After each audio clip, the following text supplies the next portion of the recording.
Tonight, we'd like to take some time to recognize 10 young men, an important part of the Trapper football family as they play their final high school football game tonight.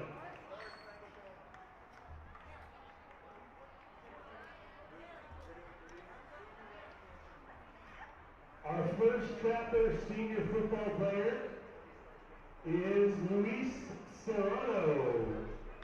Luis is escorted by Giuseppe Serrano, Aaron Carrozas, and Jennifer and Omar Serrano.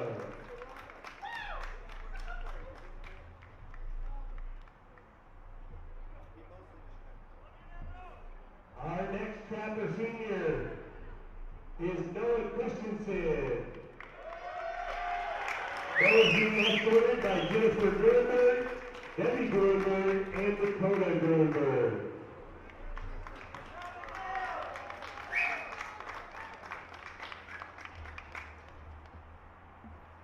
Our next Trapper senior is Tony Bearded. Tony is being escorted by Jessica Fuhren, Alyssa Fuhren, and Emma Arney.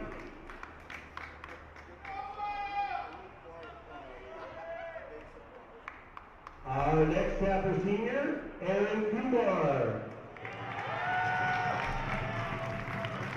Aaron is being escorted by Coach Gordo.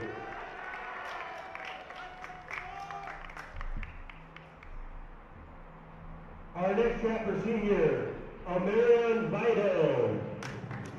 Omarion is being escorted by Zeke Dixon, AJ Dixon, and David Grant.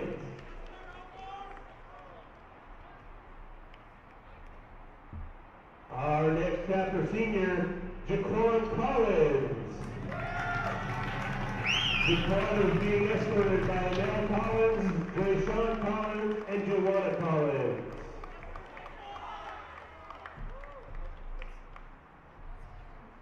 Our next Trapper senior, Gloria Winner. Gloria is being escorted by one of the coaches. Our next Trapper senior, Nico Learfowl. Nico is being escorted by Nico Salavea, Meryl Salavea, and Ben Salavea. Our next Trapper senior, Emilio Aguilar. Escorted by Norma, Ivan Martinez, and Jackie. And our final Trapper senior tonight, Zebedee Santa Cruz. Escorted by Kay Santa Cruz and Lola Santa Cruz. All right, these are your senior Trapper football players. Let's give these 10 young men a nice round of applause. Thank you so much for all you've done for Trapper football.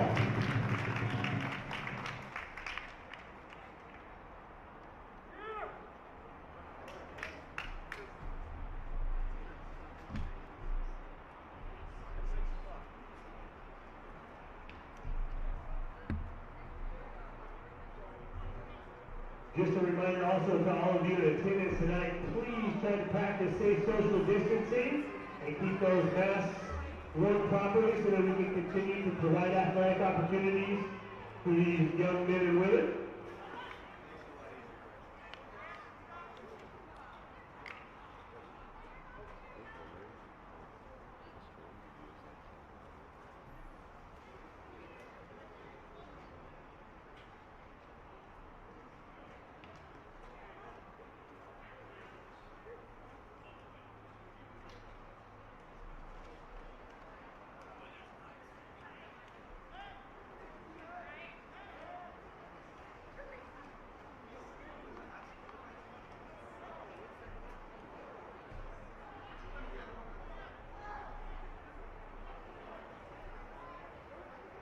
This time, captains from both teams getting set to meet in the middle of the field for tonight's coin toss.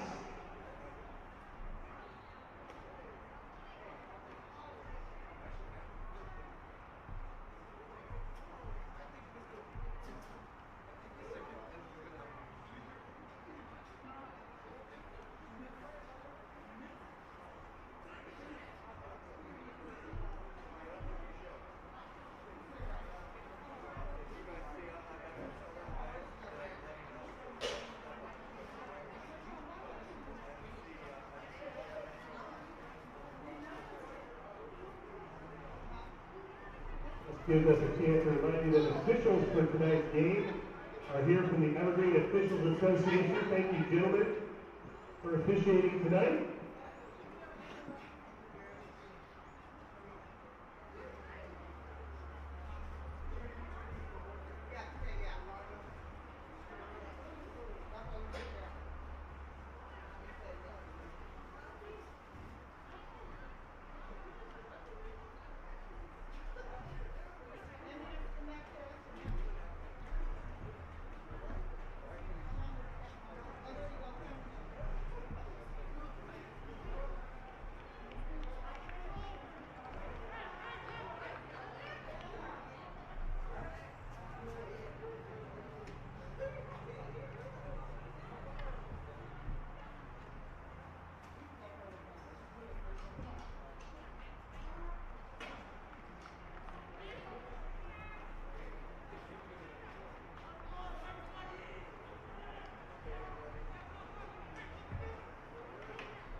All right, ladies and gentlemen, at this time, would you please rise and remove your hats for the playing of our national anthem by the Trapper Pet Band under the direction of Keith Morris.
Good evening, ladies and gentlemen. Welcome to Gary Boggs Field, Kiggins Bowl.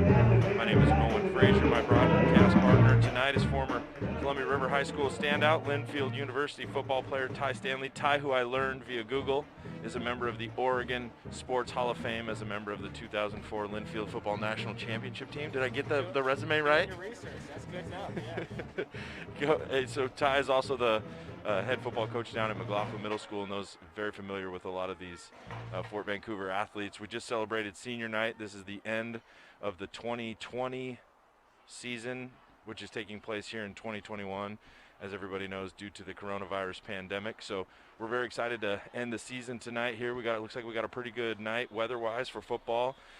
Two teams matched up, pretty similar size in rosters, both, not with a lot of numbers, but we're expecting to be a competitive game. We got a lot of seniors playing their last football game. They're going to be excited to play. Yeah, I'd say the same thing. I mean, 10 seniors just got called out. It's whether you're 0-4, 4-0, playoffs. The end of the year is a big deal for these seniors, so hopefully we're looking for them to go out on a high note. And that's what everybody's got on the line tonight. Without any playoffs, without anything postseason wide. I mean, that's kind of been the theme of the year for everybody. Is everybody's just kind of been excited to get out and play. And for these kids, it's one more opportunity to play. And for them, a lot of them getting to play in front of some fans for the first time all year, which makes, I think, for a little bit more memory. We've got the bands here, we've got the cheerleaders, so probably the closest we've been to Friday Night Lights all season long. Yeah, it's just nice to be under the lights on a Friday night one last time. Short kick here. Trapper's going to come up, and Lufau's going to get it about the 20. He's going to be hit immediately, but breaks a few tackles. Needs one more. He's loose. I don't think they're going to catch him. Cuts back in. Still got it. Wow. What a return. That's how you want to start senior night right there. And yeah, Lufau is a senior and one of the key members of this team. And talking to the coaching staff at Seton before the game, they hit on two things: wanting to limit big plays, which and knowing that Lufau's a really explosive player, which he showed on that play. Yeah, and it sounds like they're going to do their best to get the ball into his hands throughout the night and give him a shot to go out on a high note, and that's a great start for him right there. Sometimes those plays that look broken and the ball gets fumbled just discombobulates enough that it creates holes that were never planned. Right. But some of those are some of the most dangerous returns that you see. Guys lose their lane assignments, guys slow down a little bit, and then they get the ability to pop one right there. So it'll be 1st and 10 from the 18 for the Trappers.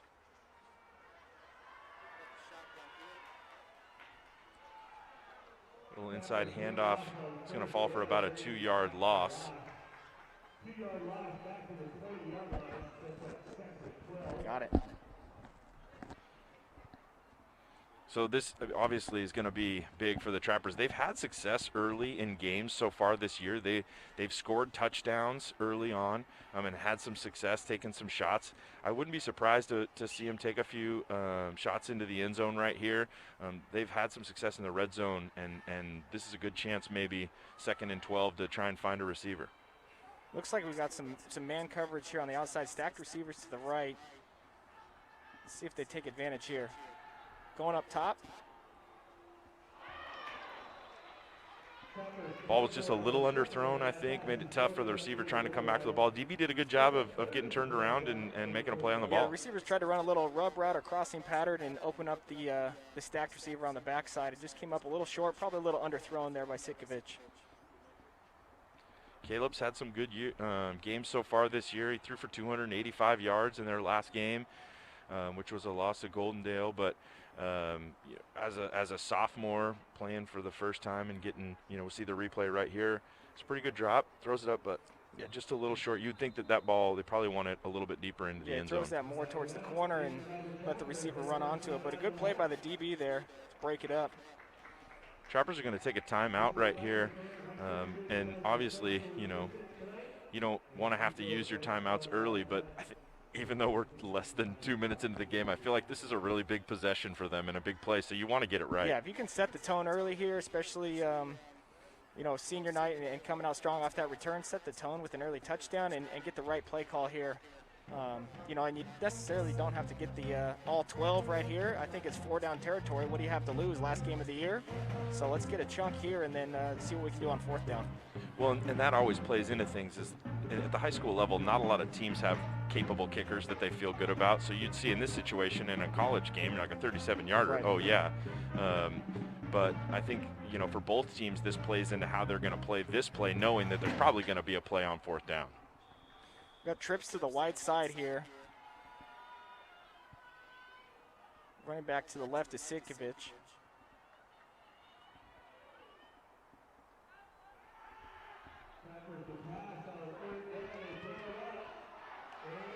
Yeah, once again, that ball's overthrown because he had him open. He had definitely had an opportunity to go make a play, but that ball was just underthrown, and that's a missed opportunity for the Trappers because the receiver was open. Yeah, it looked like a little bit of, some might call it a smash concept, but they run a little hook on the outside and a corner route from the number 2 receiver, and the slant tries to clear out the middle. And yeah, Sitkovich, if he could get that a little bit more over the top, they got a shot right there. And I don't know if he just rushed it a bit because Seton was definitely coming. They had a bunch of guys in the box right there, and I don't know if he maybe threw that just a little bit earlier than he wanted to. But at least for the Trappers, they're going to back Seton up all the way back to the 4-yard line. We got a stoppage of play. No signal yet on what. Looks like just resetting the clock. Yeah, there is no game clock down on the field. Everything is kept by the officials down there. Seton's going toss to the right in front of their 3 wide receiver set over there. Big gain of 9. 1st down there.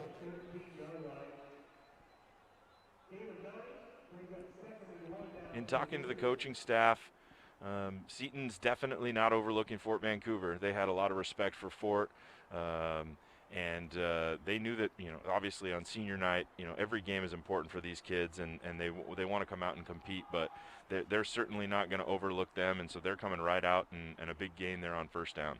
Coming out in the same set here, under center. 3 wide receivers tight to the right. Same play, toss to the right, couple of crackdowns from the receivers. Getting to the edge, and another big pickup of about 10 yards. Yeah, it's one of those, if it works, keep going to it, right, and seeing if you can set up other things off of that. But that's, like you said, the same exact look there and another big run. Fort Vancouver's going to have to make an adjustment in making sure that they get in a position to stop that. Here's a replay right here. The blocking is solid, and they keep driving out. And it's tough in that situation. You have your corner as kind of your contained man, and so, normally that's not what they're mostly accustomed to doing with the contain. They're up tight to the line. The running back is number 3, Elijah Volk. He's a senior. I was reading some stuff on him from an earlier game when he got a 2-point conversion to win a game for them, and he just said, I don't think there's anybody in the state that can stop me for 2 yards. He's a confident kid, sure. And he runs hard and clearly is a physical kid, good athlete. He looked good on both those early runs. We see our first pass from Seton right there, and ball just sails high. Yeah, it looked like Fort was bringing some pressure up the middle. Maybe a 7-8 man pressure, and the ball just sailed on the quarterback there. Big first down stop and incomplete for the Trappers.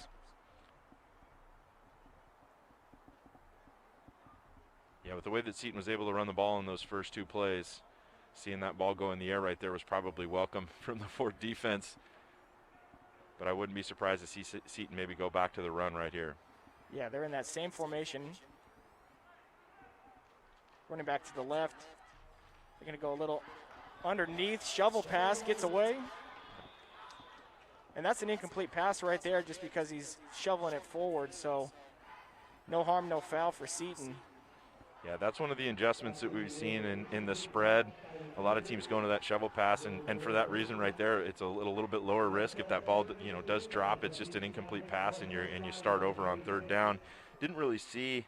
I think he just kind of saw the linebacker coming and maybe panicked and looked up and didn't look that ball in and catch it. Quarterback timing may have been off just a little bit. It looked like the quarterback kind of double clutched it before getting rid of it.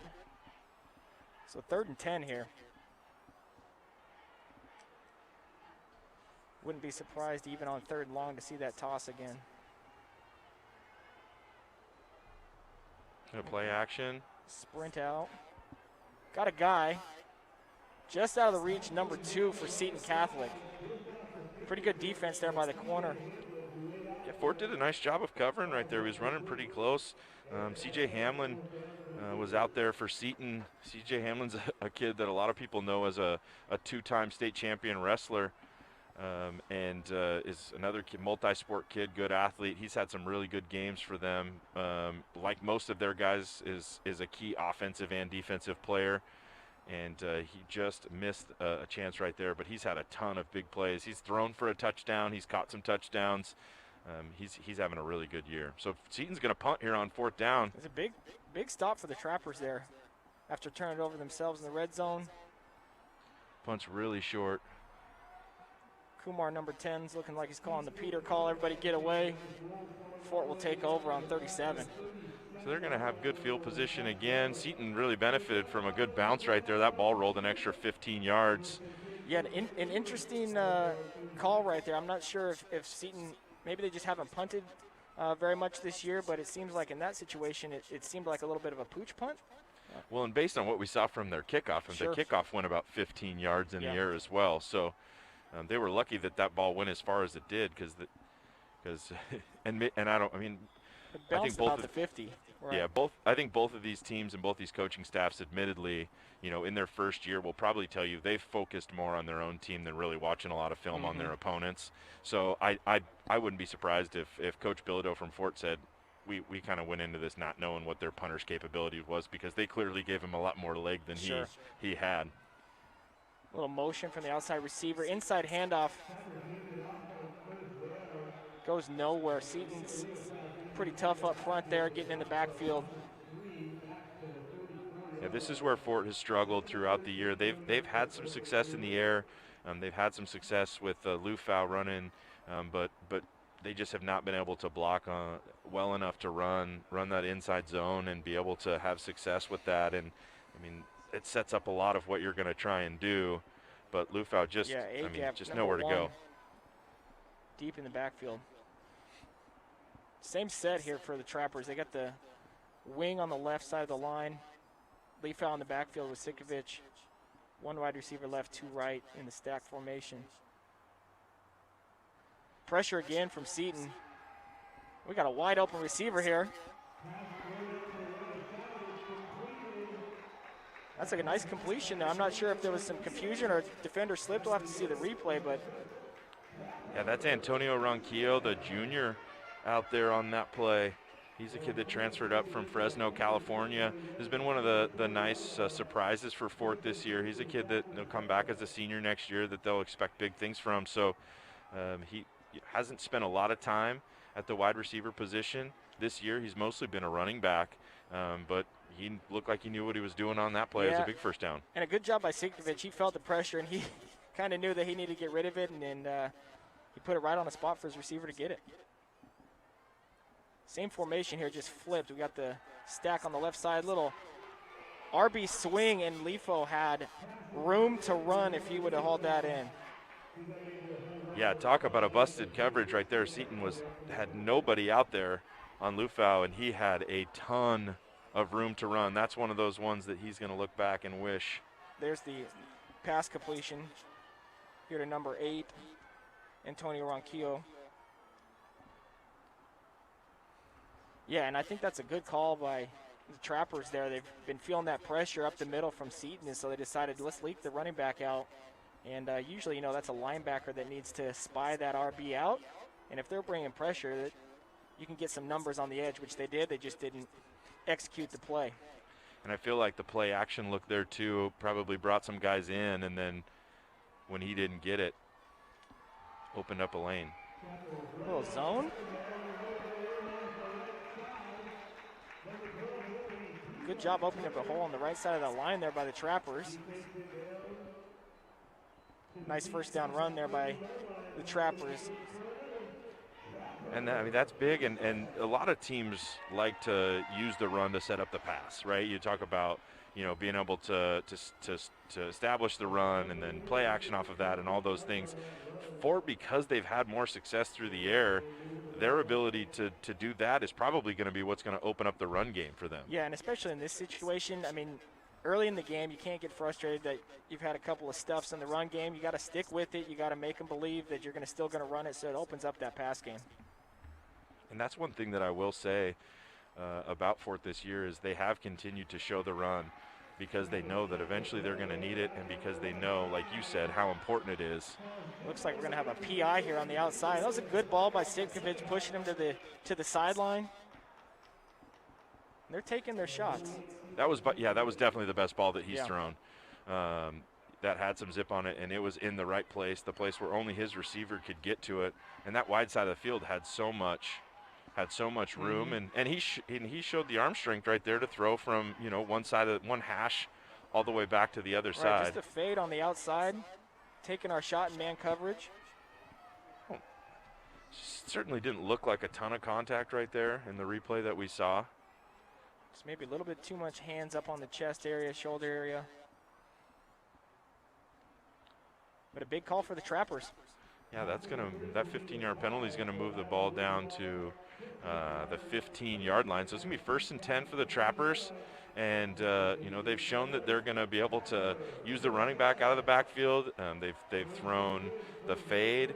They've shown some good actions so far, and so you got to feel like they're confident right now in where they're at and the plays that they can run, and everything in the playbook is probably open right now. Yeah, and if I was the Trapper, I'd still try and attack the run here early. They've just been working the fade routes, and there's not a lot of room here down the red zone to get the fades in there. Pressure up the middle again from Seton. Maybe a gain of 1. Yeah, the last few runs, though, at least they're giving the running back a chance. It's not like that. The first couple runs, they got stuffed before they even had an opportunity to get anywhere. So there was just a split second there where we had an opportunity to get to the hole and just didn't quite make it. but there's something there at least. And it ends up being a 2-yard gain. So Seton continues to bring pressure right through those A gaps, and so they're trying to get over there and cover that up, but Fort's attacking the outside zone here. Running back to the left, 2 receivers stacked to the right. Looks like Seton's going to bring some pressure again. Ooh, Fort got away with a false start right there. Everything one-on-one coverage, just too far.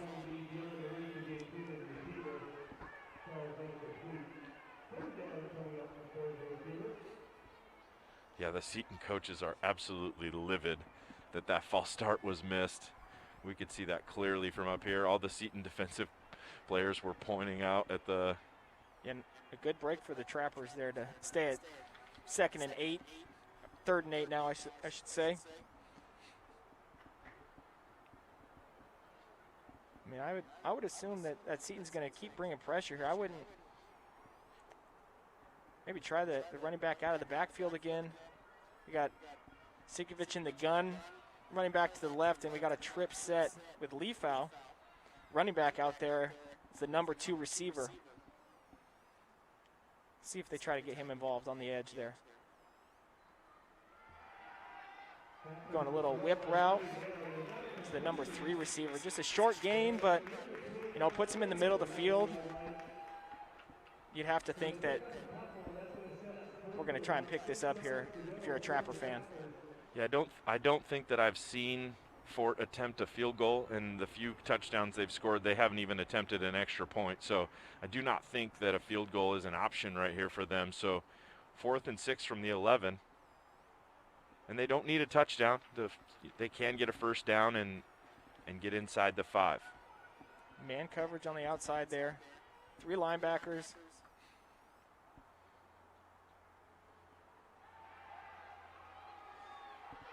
And a good play, tipped away by the DB. Trying to hit the corner route to number 5, Nico Leafow. Just off the fingertips of the DB to knock it away. Really good coverage. There was a little hand fighting, but kind of what you expect. Both guys jockeying for position. Leafow was in a good position. It was a pretty good ball, and the DB just won that play right there for Seton. Yeah, but you got to be encouraged if you're the Fort Vancouver coaching staff. That's a decent drive. Started from their own 37-yard line and got into the red zone for the 2nd time, 1st quarter. You know, they're knocking at the door. It's just about finishing now. So Seton will take over 1st and 10 from their own 11. We're about 5:22 left here in the 1st quarter. Still no score. Seton's 2nd possession here. And one of the things that I've noticed, and not being able to watch high school football like I have in the past, and you know, follow games online and doing those sorts of things, both Seton and Fort have been coming out in the same formations just about this entire 1st quarter. So whether that's something new that they put in for the last game of the year, or with this shortened COVID season, you know, they can only install so much in their offense. So you can look at that 2 ways. You can look at, we're going to do a lot of things from one formation. We're just going to get really good at what our bread and butter is. Or you can look at that this is kind of our limitations for our roster size and our ability. But right now they're both, you know, they're having some success on offense in these situations. You see Seton right here runs a little counter, inside handoff to number 2. A good pickup on 1st down, about 20 yards. Yeah, that's about as simple as it gets right there. Like you said, it's just a simple counter play to hit C.J. Hamlin, and he takes it for a big gain. And the 2 toss plays that they had for big gains, you know, we talked about this on the last broadcast, but everybody wants to, you know, be spread and do all these things, and at the end of the day, the game is still the same. It's just it's a simple counter, it's a simple toss. You know, you spread people out, and you can do multiple things, but at the end of the day, a lot of the concepts are what people have been doing for 70 years in football. Yeah, and we're probably still on the script for the head coach of Seton, so a good play call after their 1st drive running those tosses, and another wide receiver screen. Number 2 is on his way down the sideline. Good pickup, another big pickup, big chunk plays for Seton here. Yeah, they might have got away with a hold a little bit on the outside. The Trappers did a pretty good job of trying to get off blocks, but he found the hole right there. C.J. Hamlin did. So he runs for a 1st down and then catches a ball for a 1st down. They'll use him in a variety of different ways. Yeah, get your athletes the ball and get him out in space and see what he can do. Okay, so looks like Fort's going to take a timeout right there. Probably a good timeout for them. We talked about the roster size for both of these teams, and Seton only carries about 18 guys. And Fort, they've probably got double that. They're probably in the mid-30s in terms of their roster size. So for Fort, they've got maybe a little bit more depth. But for both teams, most of their guys play both ways. Most of their guys are going to play just about every snap tonight. And so that definitely plays into, how the coaches are going to coach the game. Yeah, absolutely. And it makes things a little bit tricky for practice and preparing for a game. I mean, with Seton only having 18 guys, it's tough to run a scout offense or a scout defense. So you have to get creative with your inside run game, with your Skelly situation, with your individual drills, and get those guys up to game speed, because when you're not seeing, a helmet across the line from you, you don't get those game reps. So kudos to the coaches. It's a tough position to be in with limited numbers, especially to get them game ready. Yeah, I think that's a really good point with just just not having the scout team. I'm sure if we went to a Seton practice, assistant coach is probably the scout team quarterback, and you've got to be creative to be able to give your kids the best opportunity to go do well on Friday night. 3 receivers tight to the left. Here's that toss play again. Just receivers getting to the edge. Maybe a hold here. And the cut back. And Seton's going to go in. First touchdown of the game. We'll see what happens with the flag here.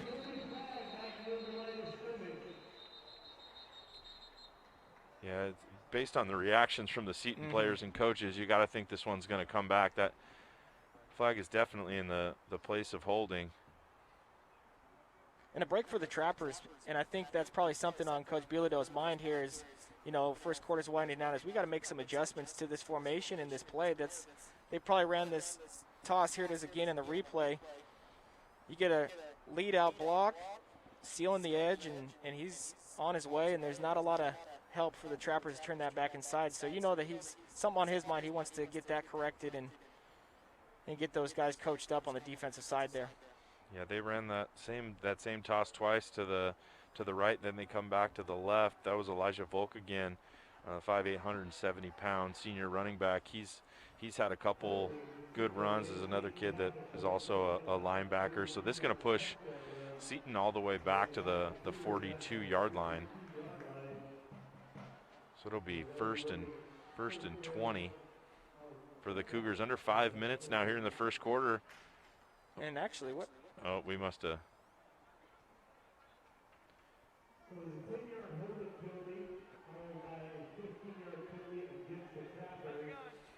So we just got the call there. It's the hold, and then it sounded like a personal foul. 15-yard penalty. I'm not sure if it was a face mask or personal foul of the different variety. We saw the officials down there getting numbers in to make sure that they record that. Players are only allowed that once you get the first personal foul. If you get another one, I believe you're ejected. So they have to get the number down and make sure that they record who the personal foul was on. So with after going back and now forward, it's going to be 1st and 5 for Seton at the 27-yard line. Trip receivers to the left. And a little okey-doke play from Seton, trying to get the matchup one-on-one on the right side, and he's got to reach across the goal line for a touchdown.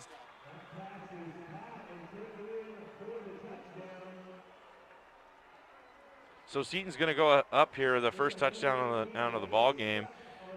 After having a lot of success on the ground, that's they have some success here with the deep shot. Just a simple drop back, throws it up. He's got one-on-one coverage. That ball was underthrown, but the DB doesn't really notice. Doesn't get turned around. And yeah, Tavon Vance is actually in pretty good position. He's over the top of the receiver there, and he doesn't get his head around. And fortunately for Seton, that ball was underthrown, and the receiver did a good job at coming back and making a play on the ball and getting it across. But not bad position. It's just a matter of getting the head around and going up and making a play on the ball. We're seeing this a lot in high school football right now, where a lot of teams don't kick extra points. They go for two. It's kind of the analytics of where sports is going across all sports. But in football, just looking at, going for two and the amount of times you're making, and most teams have found that going for two every time is going to equal more points when you put it all together. So I've watched quite a few broadcasts this year and watched quite a few games, and I've only seen a handful of teams that are kicking extra points anymore. Yeah, and it was a good little concept there by Seton with the sprint out, and they had a little flood action to the right, and they had a guy open in the back of the end zone and just overthrown.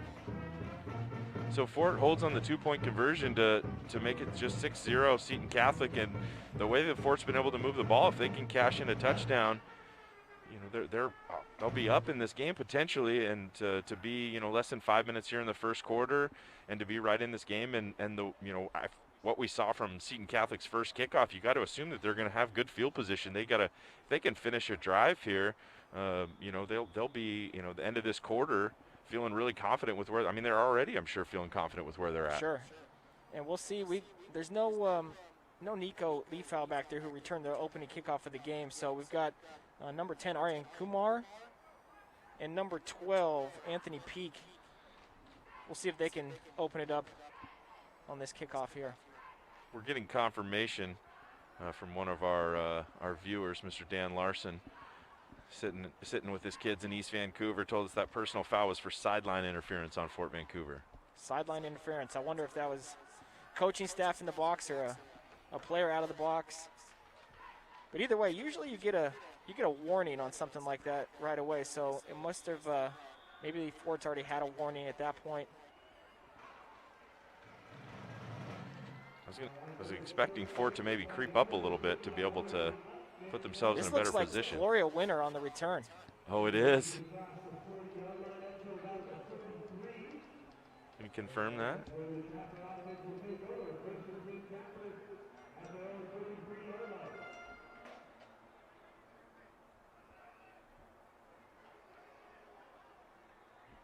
Yeah, that was Gloria Winner. So Gloria is going to get that senior night moment, her return of that kickoff there, and did a nice job, busted a couple tackles. We're in a good start here for the Trappers here at the 43-yard line. And the Trappers have had short fields all night. They just need to capitalize here. String a couple plays together.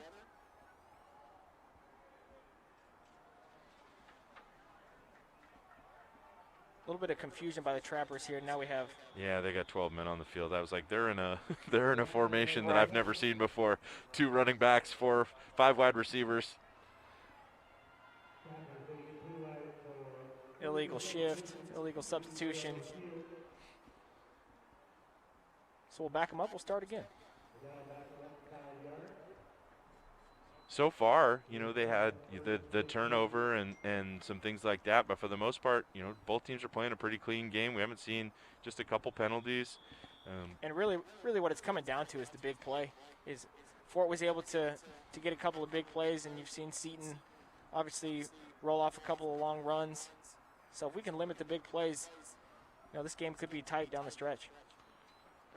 Because you got just single coverage everywhere. Middle of the field. Overthrown there. I think they really liked, you know, all 3 matchups right there, all single coverage. Like you've mentioned, Seton's continued to bring pressure, but the line has given Svikovic just enough time that he needs to be able to throw those balls up, but Seton ran pretty well stride for stride with all 3 of those, but when you get those one-on-one opportunities, you're just kind of hoping for your receiver to go be better and go make a play, but Svikovic has obviously got to put that ball in maybe a little bit better chance, and I don't know if the receiver maybe cut off the route a little bit there too. Yeah, he didn't look like he quite got his head around in time to see where that ball was, and it was overthrown by a bit by Svikovic, but a good look. We got trips to the right again. And hit as he throws. Svikovic goes down, incomplete pass. Looks like they had a little bit of an open receiver there from the outside that Svikovic was kind of eyeing, and he had an opportunity there and just got hit right at the last moment. Yeah, I'd be interested to see if maybe some quick game action would be good for them with the way that Seton has continued to bring pressure. If that might be an opportunity. And in watching Fort this year, I haven't seen them use much of a screen game, honestly, at all. That's one of the things in their offense that I feel like can help them as they continue to face this kind of pressure. Yeah, and we're still just in zero coverage here by Seton. There is no safeties deep, and you can see Fort is trying to take advantage of that. They're running the deep routes. They're trying to get to the middle of the field and expose that defense.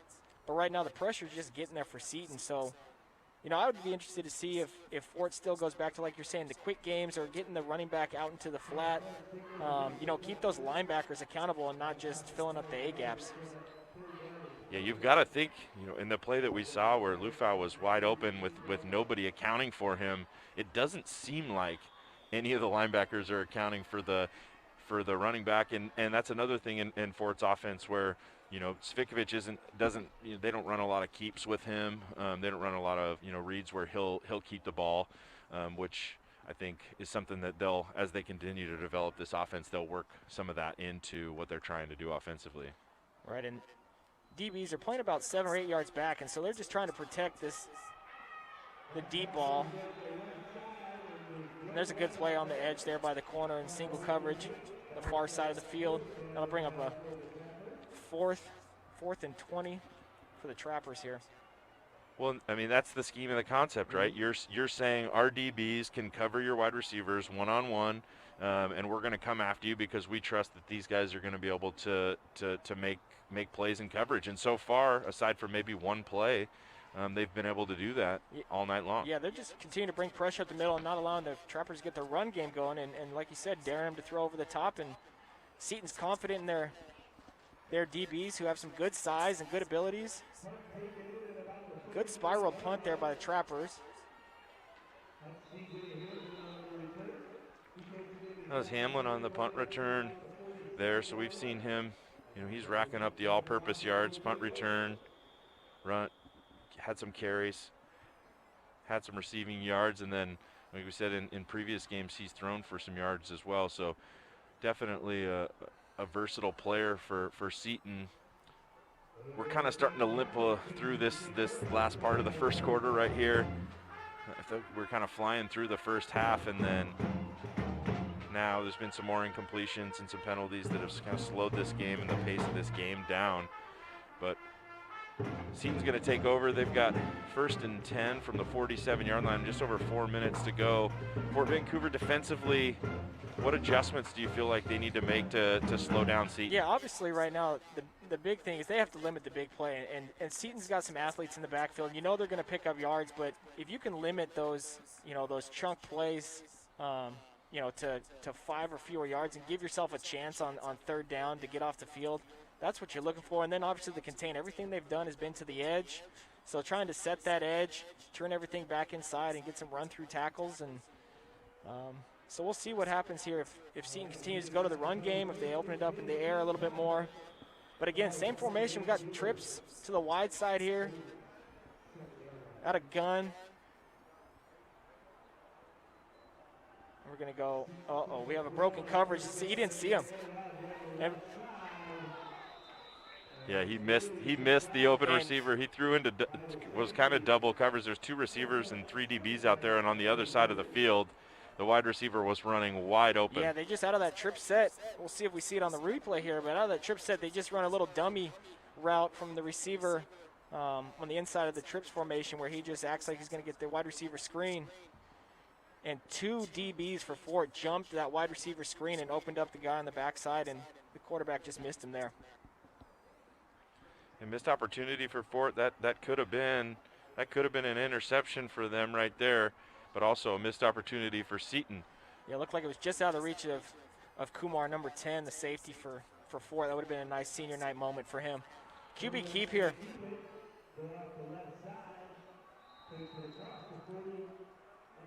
And that's an interesting call right there. Something we haven't seen, a new little wrinkle, but I'm almost wondering if that was a QB audible right there and just saw the numbers and just kind of called his own number right there, because it's different than what we've seen so far from Seton, who's been pretty scripted in what they're doing. Yeah, the quarterback for Seton is Noah Carlos. He's a senior, someone that Coach Hurling was talking about before the game. Had never played football before. Seton coaching staff trying to get more guys out there, especially in a year where some guys decided not to play due to COVID. And so he's a basketball, baseball kid, and he's jumped right in his first year as a high school football player as the quarterback, and he's done some nice things so far. They're going to go play action over the top again. Good coverage right there on number 2. Really good coverage because they've been targeting him all night. This is the best I've seen Fort in coverage so far this year. They had, the one broken play, and the touchdown that they gave up was on a ball that was underthrown, but they were in good position. So they run the play action fake there and go up top to number 2. It looks like number 18. That's Braden Valendre in coverage. Nice job just playing the hands of the receiver and not allowing him to come down with it.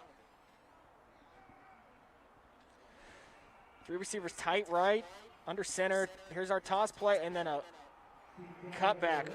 Really good vision right there. Design play, it looked like, on the counter.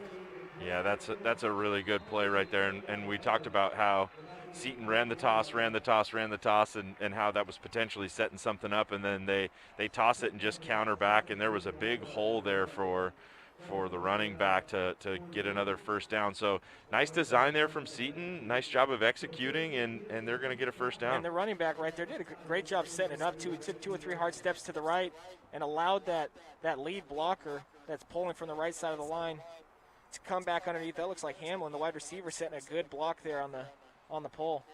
And Coach Hurling was very complimentary of his offensive line. They've only got 5 seniors on the roster for Seton. 3 of them are on the offensive line. And a lot of those guys are kind of undersized and underheralded, don't get a lot of recognition, but they've done a nice job tonight as we see Seton get in for another touchdown. Yeah, they go back to their bread and butter again, and Fort was bringing pressure up the middle, and they just got outflanked there a little bit, and wide receivers cracked down, lost contain, and it was off to the races there for Seton.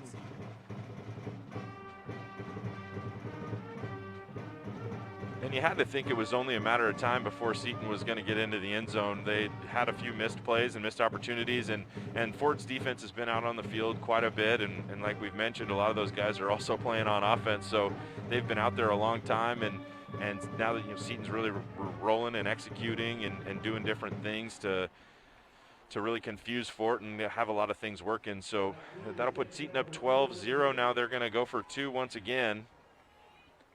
I'd be surprised if they put this one in the air. Let's see if they... They're going to go empty. Motion, they're going to go QB keep. It looks like he's going to get to the corner and get in for the 2-point conversion. Yeah, I was thinking the same thing as you right there, that they've had too much success being able to run the ball, and you really want to get that 2-point conversion there and get it up to 14-0. So they kept it simple. Fort really hasn't shown that they're going to be able to stop just those simple run plays, and so why get too fancy right there and get too cute? Make it something easy and get in for the 2 and get up 14-0. Yeah, a little early motion and shift from Seton to get some lead blockers out there, and then it was just a numbers game right there, and the quarterback was able to make it to the corner untouched. And when you've got a quarterback like that who's athletic and has the ability to make plays with his feet, it really makes it tough on the defense. Like you said, with the numbers game, it just adds one extra blocker in there, and in those short yardage situations, when you just got to get 2 yards and you just get a hat on a hat for a second. Yeah, for the most part, Seton's just, they understand what they have in number 1 and number 2 and number 3, Volk, Hamlin, and Carlos, and they're just making sure they're feeding those guys and getting out of the way. I'd be interested to find out if those guys did that on purpose. Quarterback right. And the 2 running backs and 1, 2, and 3. But pretty much all night long we've seen the ball in those 3 guys' hands, and they've been having a great game so far between the 3 of them. I'd like to see Forts bring up their return man. They haven't kicked it past the 35 yet, so there we go. There's a decent little kick, bounced up to 25, picked up in the back, looks like number 10, Kumar. And a nice return again. Fort's doing a good job holding up their blocks and at least getting into a good starting field position. Yeah, they've had great field position all night. It really, I don't assume that Seton's going to do anything defensively. Fort knows exactly what they're going to do. They're going to line up. They're going to play zero coverage. They're going to come after Svikvich, and they're going to dare him to beat him down the field with their wide receivers. And we haven't seen anything from Evan Mendez so far, which has kind of been surprising because he's been one of their key guys this entire year. And so the fact that Seton's been able to keep him pretty quiet so far has been surprising. Yeah, and I'm wondering, we'll have to try and find him out. You mentioned in the broadcast earlier that Seton's top DB is also their top wide receiver, and so maybe they have him locked up on Mendez, and that might be an interesting battle as we go on through the evening. targeted for Kumar right there on the hitch, and I like that call there. You know, that's a long throw from one hash to the wide side of the field, but I like the call there about trying to just get a few yards at a time and keep those DBs honest, because the DBs, they're playing, 7-8 yards off, and Fort Vancouver's been continuing to try to take the top off. So let's tighten them up a little bit. Let's draw them back in, and then let's take our shot maybe off a play action or something like that. 3 receivers to the left here for Fort, wide receiver or running back to the right. 0 coverage. Linebackers are tight. I mean, they're playing 2 yards off the ball. And a good ball and a good break up there by number 18 by Seton. Yeah, just a simple slant right there, and they were in a good position. Zvikovic threw a good, like you said, a good ball and fired it in there in a good place. But once again, the DBs for Seton have done a really nice job.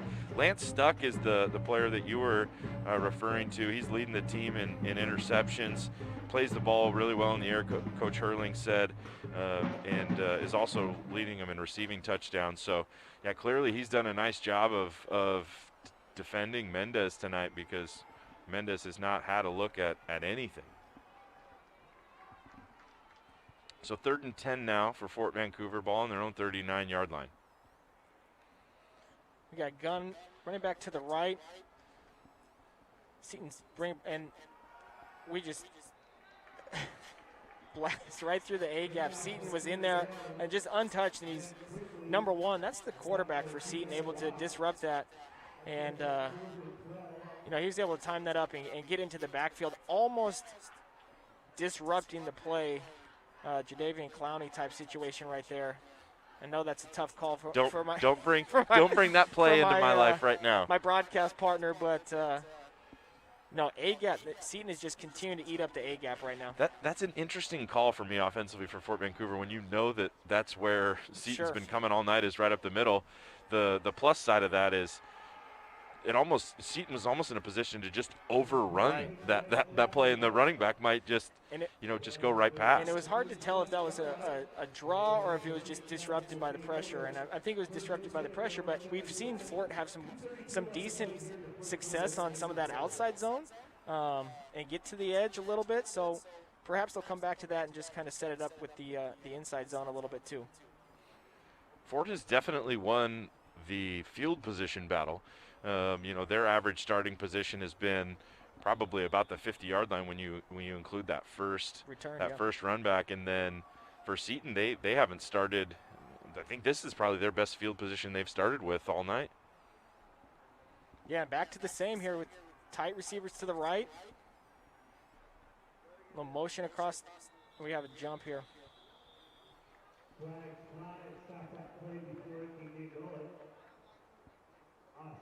Looks like that's going to be on Fort. Got into the neutral zone offsides before the offense jumped.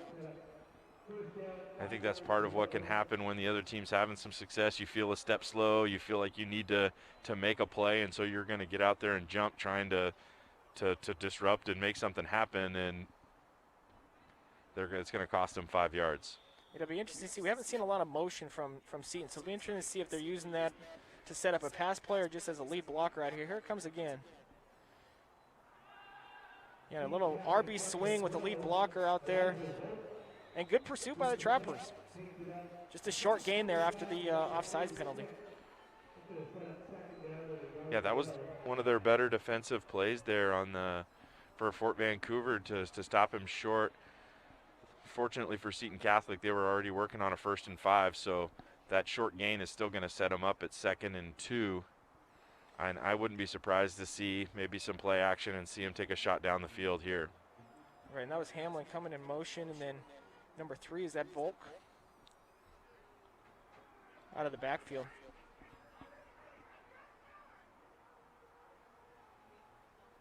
And there's the shovel pass that we saw early in the game, and a good strong run there and a great tackle. Gosh, I wonder, are they going to call targeting on the running back right there?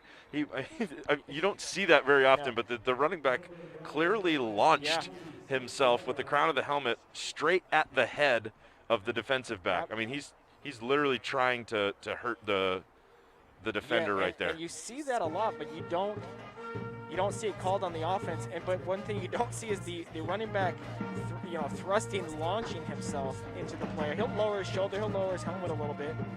He's trying to argue that he went with his shoulder first, but I'm up here in the box. It was as clear as day that he went, and he went high too. I mean, he went up towards the head of the defensive player. We're going to get to see it, and I'll take it back if I'm wrong.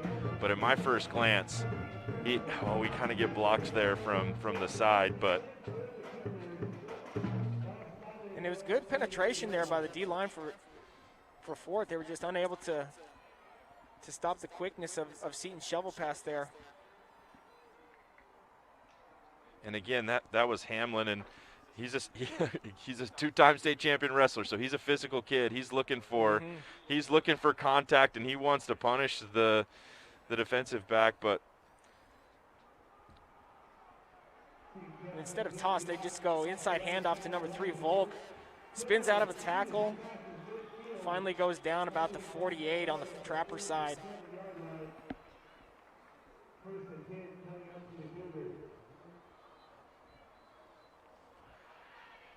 Yeah, it might have cost him 15 yards, but that previous run sure sends a message, you know, to those defensive players that you better be ready to hit if you're going to come up here, and that's intimidating. Yeah, and all three of those guys, you know, good strong runners. So Fort's going to have to do their best to keep wrapping up, get low, gang tackle here, and make sure they limit and not let guys spin off or get loose. Fort looks like bringing pressure here up the middle.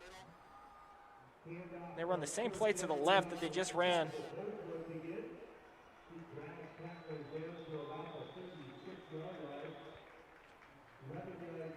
It's another big pickup there, chunk play by Seton Catholic.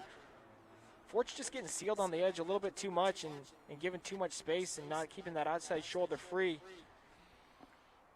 Just the dive play, good blocking out front, but Fort's getting to the ball, trying to limit that big play there.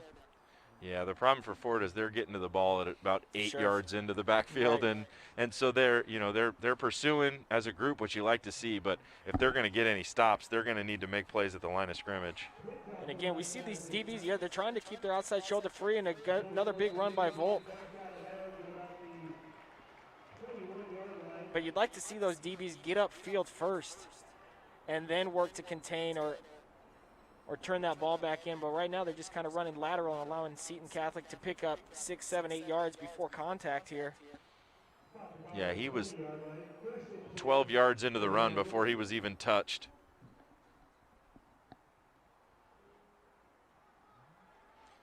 I don't know if we're having a clock issue. The clock is stuck on. Was he out of bounds? Did he go out of bounds there? He may have stepped out of bounds. I'm not sure. We're right at the red zone here for Seton Catholic. Here's a nice little wrinkle from Seton, but snuffed out well by the Trappers for a tackle for loss. So yeah, they went and faked the counter play right there, and we're gonna look to the outside, and I don't know if Fort would have stopped the counter, but they stopped they stopped the play, because I think if he hands the ball off, they were actually in pretty disciplined right there, and they were in position to. And so great job by Nico Leafau right there, defeating that block. The blocker tried to get on his outside shoulder, and he ripped through it and was able to contain the quarterback and make the tackle himself. Okay, that'll do it here for the first quarter. Seton's driving, leading 14-0 over Fort Vancouver. Fort trying to get a big stop right here as both teams kind of get a chance to regroup a little bit. It's going to be 2nd and 15 when we come out for the second quarter. We got an announcement here. So we have exciting news for Fort Vancouver High School, the athletic department. For only the second time in school history, and also the second time in the last 3 years, the girls cross country team has qualified for the state championships. They're there with the second place trophy from districts. Those girls worked incredibly hard. They've got all 7 of the varsity runners coming back next year. They're going to be a force, and so they don't get a run in the state championships. Unfortunately, there isn't one. But Coach Kaylee Sears and the Lady Trapper, I guess you don't say Lady Trappers anymore, the Trapper girls cross country team had a great year. And then also just today, senior Sam Crawford, junior Jeffrey Trung won the doubles district championship. That hasn't happened in a really long time. Coach Farr's done a phenomenal job with the tennis program. So Coach Ensley, the athletic director, has done a phenomenal job leading the athletic program and made some great hires, and there's definitely a lot of positive things going in the Fort athletic department. So congratulations to the Trapper girls cross country team and to Sam and Jeffrey. And so just a lot of positives coming out for the Trappers today, and obviously for the football team, they're looking to add to that with some positivity of their own tonight, but they're going to need to get a stop here to try and build some momentum. Yeah, and just down 14 points, and you did some good things in the first quarter, and you have to feel confident. You've been able to move the ball a little bit. You've gotten in the red zone a couple times. Right now it's about limiting the big plays, stepping up on defense, and giving your offense a chance to continue to drive down the field and put some points on the board. And if you're Seton, you got to feel like if you score here, that you're really kind of breaking the back of Fort Vancouver, and if you can extend that lead up to 21-0, you're going to be feeling really good about where you're at. We got a chance. Tipped past the line of scrimmage. Good rush by the Trappers, and that looks like Nico Leafow. Yeah, we've said Leafow's name a lot, and everybody around and anybody who watches a Fort Vancouver game, Leafow jumps out. He's their best defensive player. He's probably, one of their 2 or 3 best offensive weapons, and the Trappers get pressure. And that's what Seton's been able to do to slow Fort Vancouver down offensively, and Fort Vancouver giving a little taste of their own medicine, and that's a huge turnover to start the second quarter. Yeah, great timing by the defensive coordinator, calling some pressure off the edge and get into the face of the quarterback and tip the pass the line of scrimmage and make a play. Basically that's a red zone turnover, which those are killers when you're on offense, but huge play on defense by the Trappers. We're going to go empty here. 5 receiver set. We got 3 to the wide side stack, 2 to the left. Motion. Sikovic has got quads to the right now. Still in that cover 0. We're going over the top. And it looks like Sitkovic just couldn't get his feet set. The pressure was in his face again, and the ball was really not in a location that anybody besides the Seton Catholic player had a shot at. But they were trying to attack that single coverage side after motioning into quads. And again, they're just continuing to try and take the top off, and Seton's daring them to go over the top right now. You definitely got to feel like if Fort can block a play just a little bit longer, just to give Sikovic just a little bit more time to let something develop and to be able to get it. I mean, he's just still going back on his drop right there when he has to throw that ball up, and I guess that's part of what you give up when you go to a 5 wide receiver set. Yeah, and as you can see, I mean, there's not a lot of guys on the line with Fort right now, and so he doesn't have a whole lot of time back there with the rush that they're bringing. He just took another pretty good shot. He's taking shots on just about every play. And it's a numbers game right now. I mean, with a 5 receiver set, that means you're rushing 6 guys. You have 5 on the line, minus your quarterback, so you're going to have guys coming free, and that's what's happening here. Yeah, there was 2 free rushers right there coming from both sides that were able to get to Sikovic. Credit to him, he keeps standing in there. Mm-hmm. And they're going to go back empty, or no, they're not going to go back empty now. Keep the trips to the wide. Looks like they got a slot wing. I'm not exactly sure where that split is there by the number 3 receiver, but he's pretty tight to the line. Running back to the left. And there we go.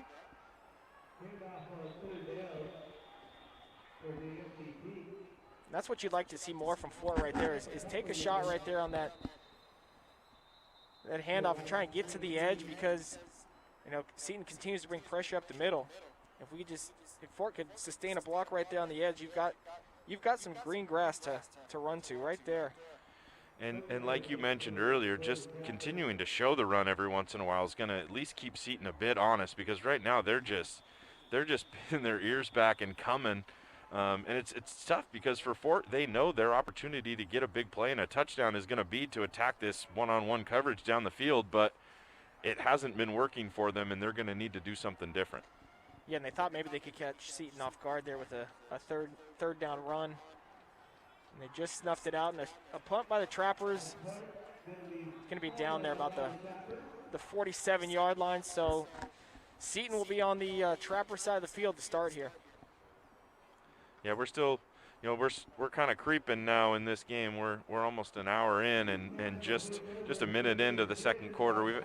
All the incompletions has really slowed down the pace of this game. But for Seton, they got another opportunity here to kind of extend this lead and put Fort in a tough position if they can get up 3 scores.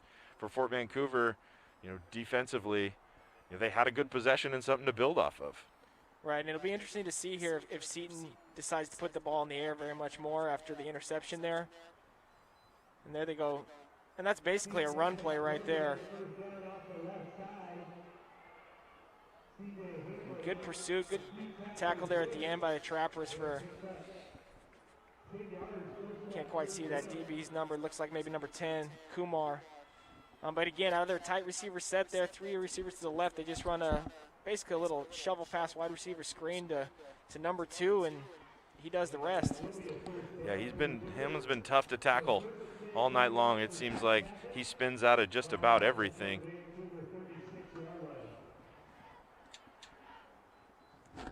So that's another first down for Seton. 1st and 10. 3 receivers tight to the right, under center here. 1 back set. There's that counter play. Oh, just bounced off the tackle for a loss there. And that's what you're going to see from Fort as they continue to try and progress and build this program, right? So first you struggle to stop a play, and then you're completely out of position.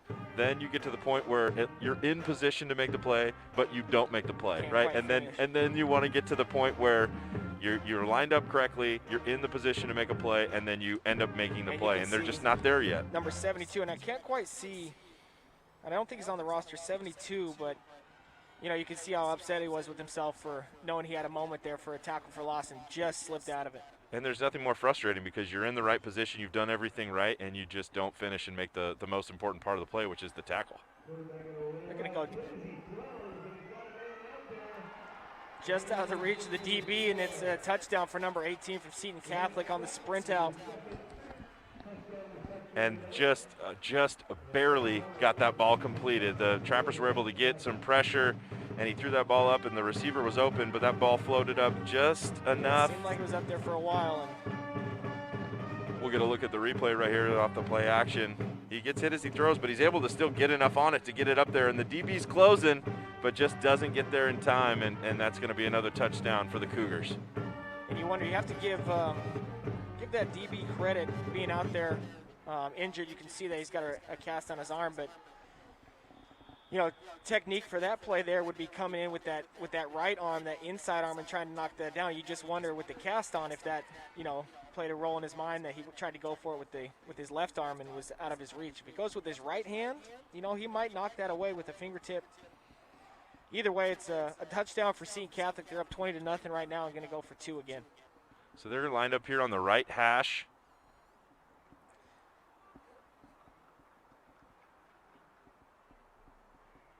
They're going under center for probably the first time tonight. And just a simple dive play there.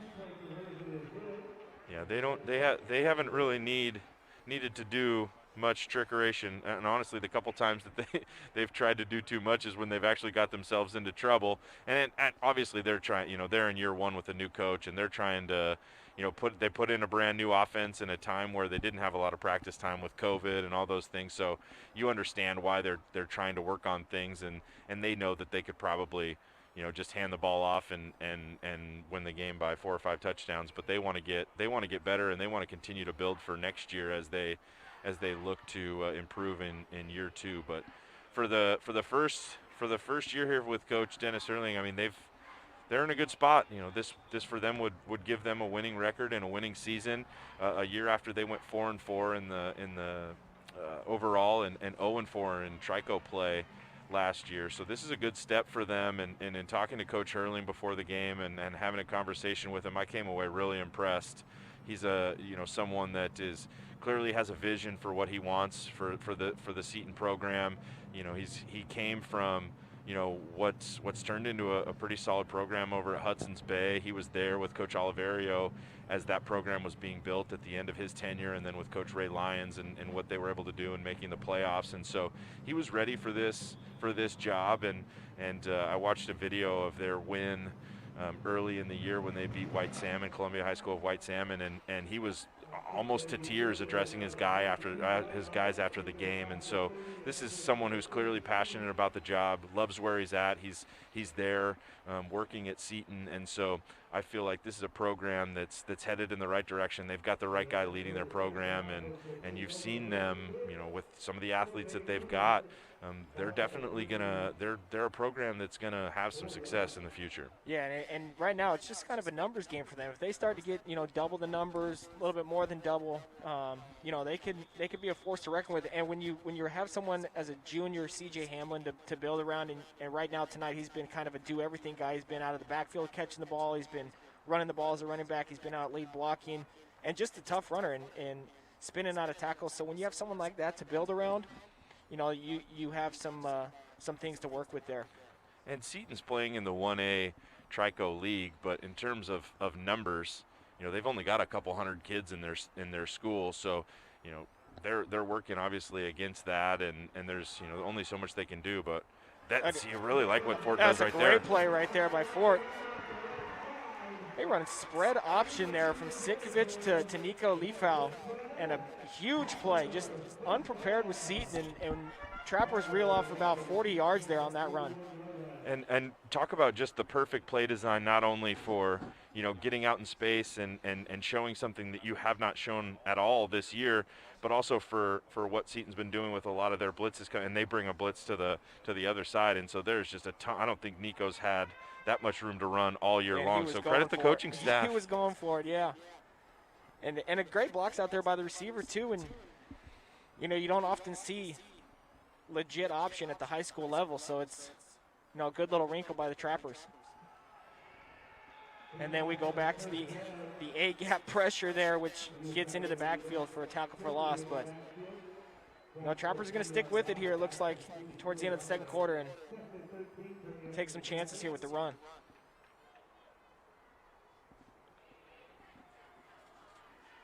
And if nothing else, you just like the idea of Leifau having the ball in his hands, oh, yeah. right? So, you know, even if it's a busted play or if it's not, you know, really well blocked or well designed, he's going to make something out of nothing. And that was one of the other things that came from talking to Coach Hurling before the game was, you know, he said, you know, Leifau's dangerous. He'll take a play that looks like it's busted and it's a 4-yard loss, and before you know it, he's gone.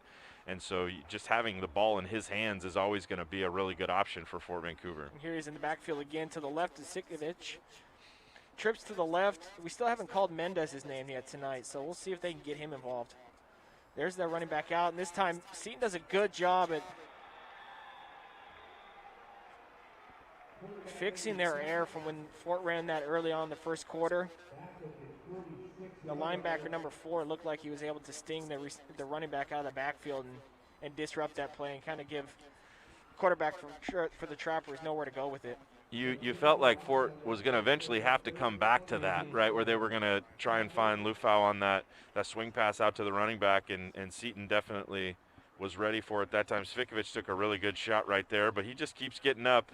I've been really impressed with his toughness tonight, and you haven't seen him, you know, get in the face of a lineman. You haven't seen him throw his hands up. You haven't seen him react negatively at all, and so been really impressed. He's holding his wrist right now, though. That'll be Fort's final time out of the half. Hopefully Svikovich is okay. Yeah. No, Fort Vancouver has not really worked in a backup quarterback much. They haven't actually used one at all. They used Nico in the Wildcat a ton last year. Then honestly, that was their best offense last year, was when they just direct snapped it to him and let him go to work. So if Svikovich can't play and can't go forward, he looks like he's working it around a little bit and got a football and might be feeling okay. But if he's going to be out for a play or two, I think that they're going to go what they call the Nico Cat, and that's Leifau at the quarterback position, which obviously is really going to limit what they can do. And it's 3rd and 23, so. Right. But, you know, to their advantage, perhaps Seton may not have, seen a bunch of film from last year. They could have just looked at the first, 4 games from this year when preparing for tonight. So, it could be something different for Seton to get adjusted to. Yeah, Svikvic is throwing the ball down there and looks like he's going to be okay. He's going to sit out of play. Just saw him catch a pass and throw a few passes, so I'd be expected to see him back in there, but expect to see a direct snap to Lufau for a run. There it is. We've got a couple of guys pulling out there for him, but just nowhere to go.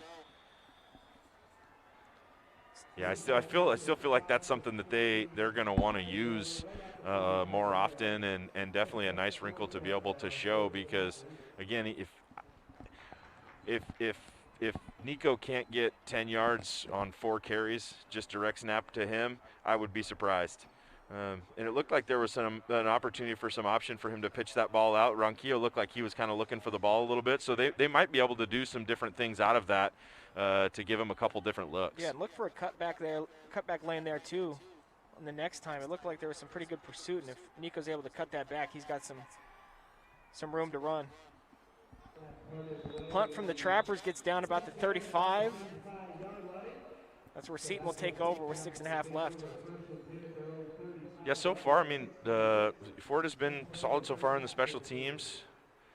They've covered the punts pretty well, and they've been able to line up and kick it and gain some of the yards back, which has been nice, and that's part of the reason why they've continued to put Seton in decently long fields the entire game. And so Seton's going to have to make another long drive. It's a little late to set up here. There's a little confusion getting up to the line of scrimmage. Seton out in their standard set here. 3 receivers tight to the left. They're going to go dive. Bounced outside by number 2.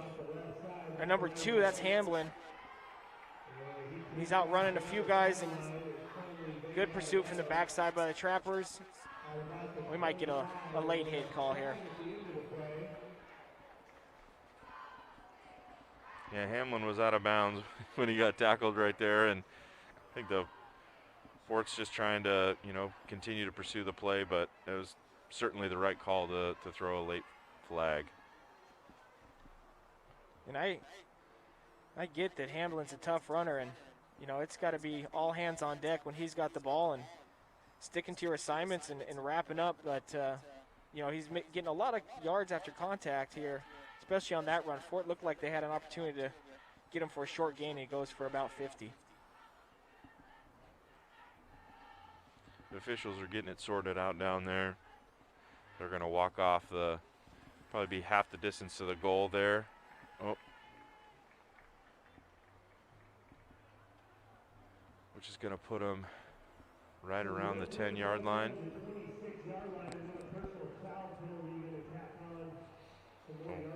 So we'll see if the Trappers can stiffen up here and get another red zone stop and give them an opportunity before halftime to cut into the lead, but we'll see what Seton does. Like we've mentioned, they can hand the ball off and score a touchdown right here if they want, but they might want to work on some different things. They might want to get some other guys involved, because you feel like when they hand it off to Hamlin or Volk, it's a 10-yard gain just about every time. We've actually got number 4 in the backfield here. He's listed as a quarterback, Jack Calarme. 3 receivers tight to the right side. They're going to go sprint out in the flood action again. They go short this time underneath. He's able to just make a move and sneak by the DB and get into the end zone.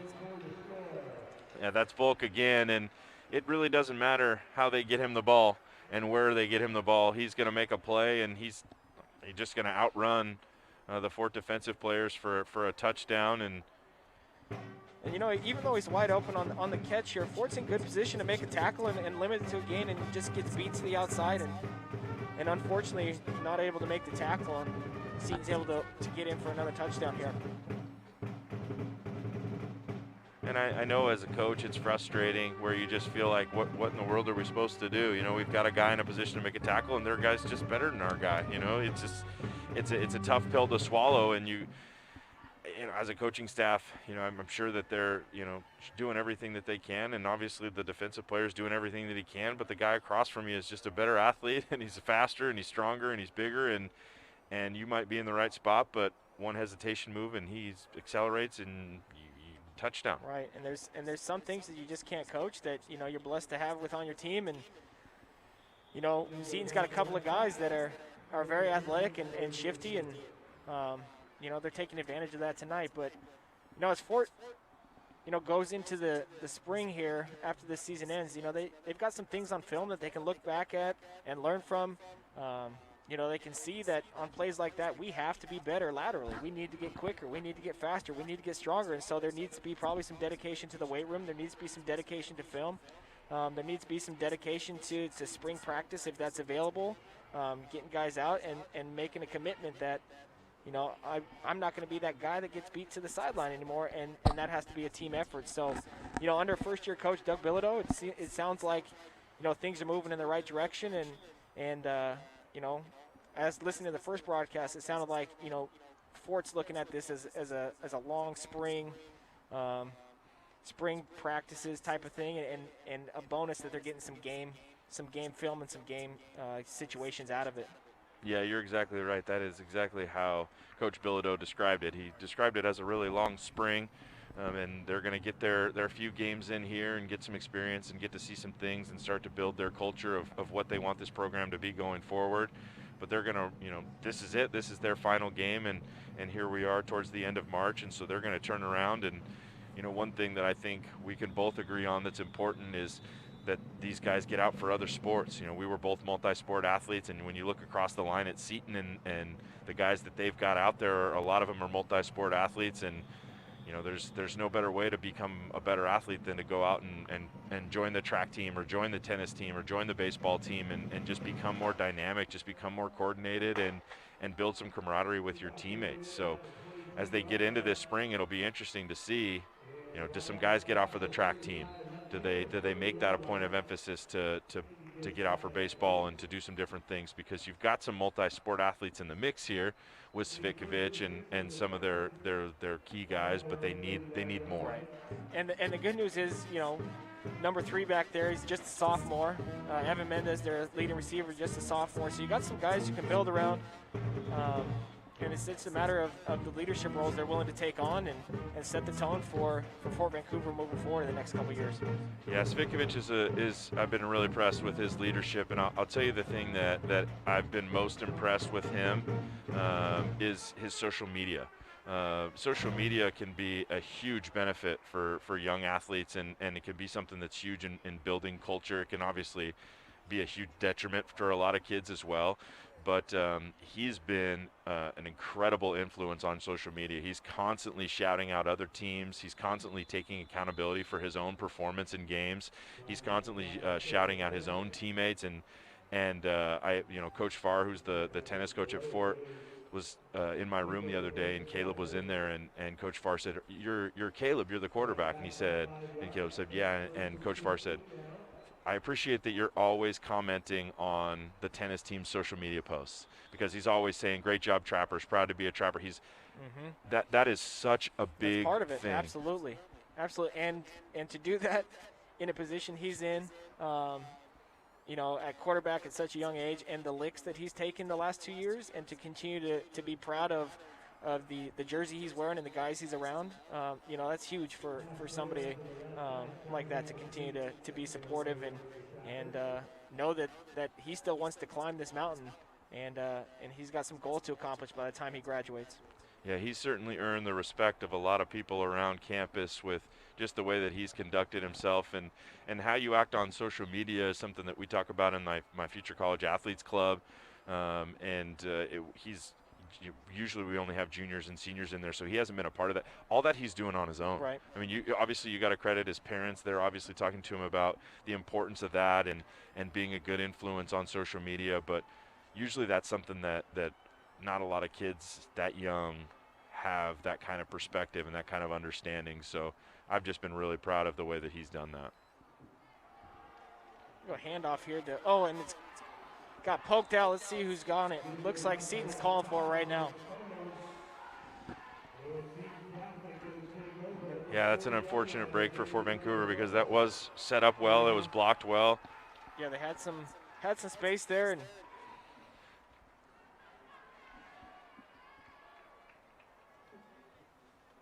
But sometimes that's just how it goes, you know, even when things are kind of starting to look like maybe you've got an opportunity. And he's got 2 hands on the ball there, but just right at the I end. don't know if, credit Seton for making a play and not giving up on the play. And Looked like maybe he was going for a stiff arm or just trying to get a few extra yards, and unfortunate there for the Trappers. yeah, we've talked a lot about Hamlin doesn't shy from contact. Lufau is certainly not someone who's going to shy from contact either. He likes to go, you know, he likes to hit when he's on defense. He likes to hit when he's on offense. Absolutely. So he was looking for his opportunity there and just lost control of the ball. Here's Seton motions to empty, something that we haven't seen quite yet. Now they're going to go some crossing patterns here. And good pursuit there by the linebacker from Fort Vancouver to stick with that crossing pattern, especially on such a speedy receiver there, number 2, Hamblin.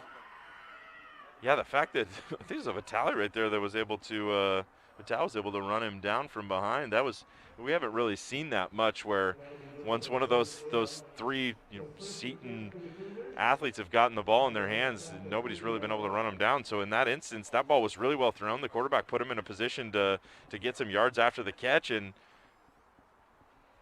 Nico just a step or 2 away from making an impact there at the quarterback position. And now we got a little wrinkle here from Seton. The starting quarterback's motioned out to the right side. They go Wildcat with number 2, Hamblin. Just a direct snap to the edge. We might have a holding here. yeah, it certainly looks like that flag is in the position for holding. We're in the opposite side up in the press box, so we don't get a really good look at what happened over there, but all signs would lead to that being in the position of holding, which would be obviously a good break for Fort. Not only was that going to be a first down, but now it's going to push Seton back. And it is going to be a hold. So it'll be 1st and 20 now for Seton at the 40-yard line. Just over 5 minutes to go here in the first half. Take another look at that replay. I don't know where the hold was there. I was thinking the same thing. I couldn't see it. I didn't know if it was on the. It certainly couldn't have been on the offensive tackle right there. Yeah, he looked like his hands were, a little bit out wide, but he was in good position there. And he wasn't getting his arms extended, that's for sure. We'll give the official the benefit of the doubt and say that maybe it was on the outside somewhere else. Clock's still going to run here.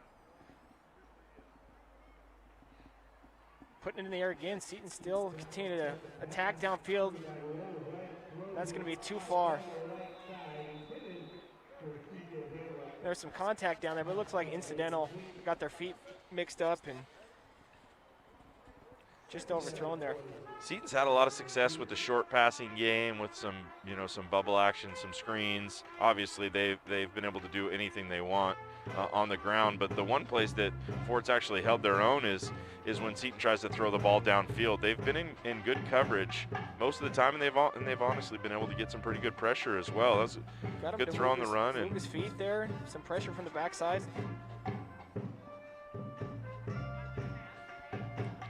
And that's part of the, what you get into when the score kind of starts to get out of hand a little bit, where you're like, well, why are they throwing the ball down the field? Well, if they hand the ball off, they're going to go for 20 yards. The best chance that they've got to, Let's keep screenplay here, set up nicely by Seton Catholic. And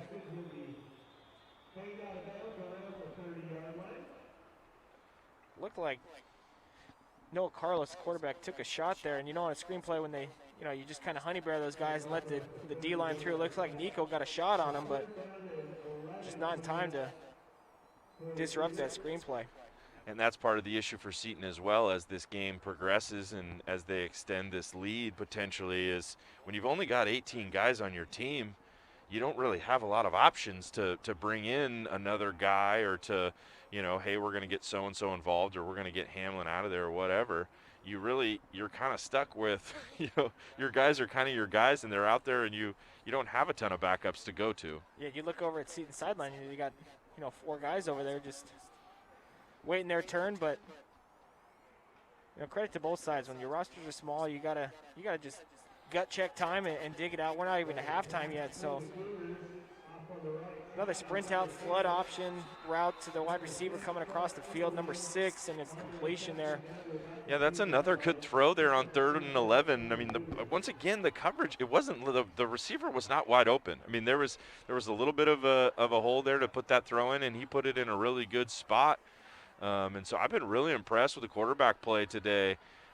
He's been able to throw on the run. He's shown the ability, to be mobile and get out of the pocket, and that ball couldn't have been thrown any better. Right, it was right on the money. And if you're a Trapper fan, you got to like what you're seeing from Nico Leafowl too. I mean, his constant pursuit there and not giving up on the play and still, flushing the quarterback out of the pocket. And there was a play in the last broadcast where he busted through the line and almost tackled the running back in the backfield, and then kind of fell down, got up, and ran all the way down the field and tackled the running back 25 yards down the field. He has an endless motor. And those are the plays that you hope. Number 61, I don't have that on the roster right now, but somebody new in the backfield there for Seton, number 61 with a big game. Yeah, and going back to that play you just mentioned, those are the plays that you hope Coach Bilodeau and the coaching staff, they cut up and they keep some of those special plays, just effort plays to show the guys that, there's special things that can happen when you don't give up. Yeah, so Seton getting some other people involved. 61's Ken Koseja. He's a 6'3", 220-pound senior offensive and defensive lineman. So they're going to have a little fun here. Again, this is their last game as well. Ford's trying to bow their neck here and not let him in. So a good stop there on second down from the Trapper defensive line. You know this is 4-down territory.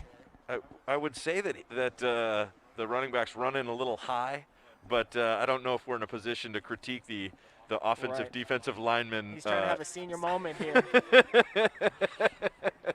Because you can tell that is not a running back. But boy, good for him and good for them for trying to get him this opportunity. And it looks like they gave him his shot, and that was it. Seton's not going to mess around. They're going to put their starting running back there again and see if they can punch it in for 2 yards out. Ford brings some pressure, good pressure up the middle, but again, just lack of contain on the outside. Too quick to the edge and toss play behind that 3-receiver set. A couple of crackdowns and seal the edge, and it's 36-0 Seton Catholic.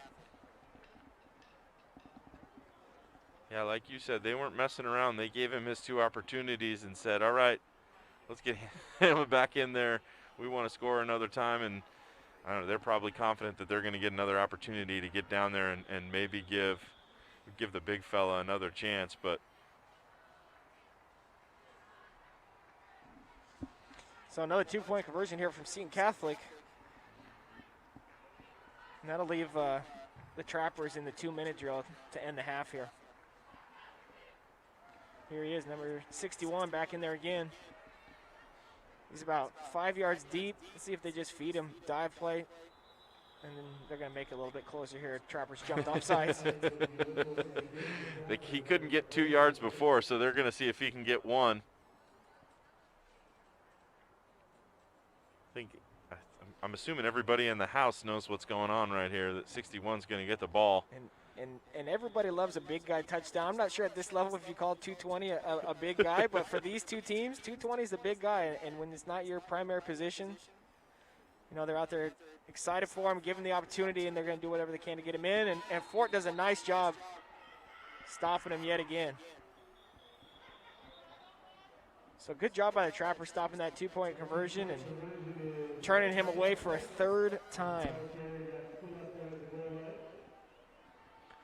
So that's going to keep the score at Seton Catholic 36, Fort Vancouver 0. Just like you mentioned, Fort's going to have just over 2 minutes, and with the fact that they haven't been able to get any points on the board tonight, you might think that that's going to make it difficult. But you've got to also remember that Seton's really struggled in the kickoffs in terms of their ability to get the ball downfield. Fort started with great field position, so they're looking at potentially having a shot to get to that 2 minutes is more than enough time for them to score with the way things have been going with the field position.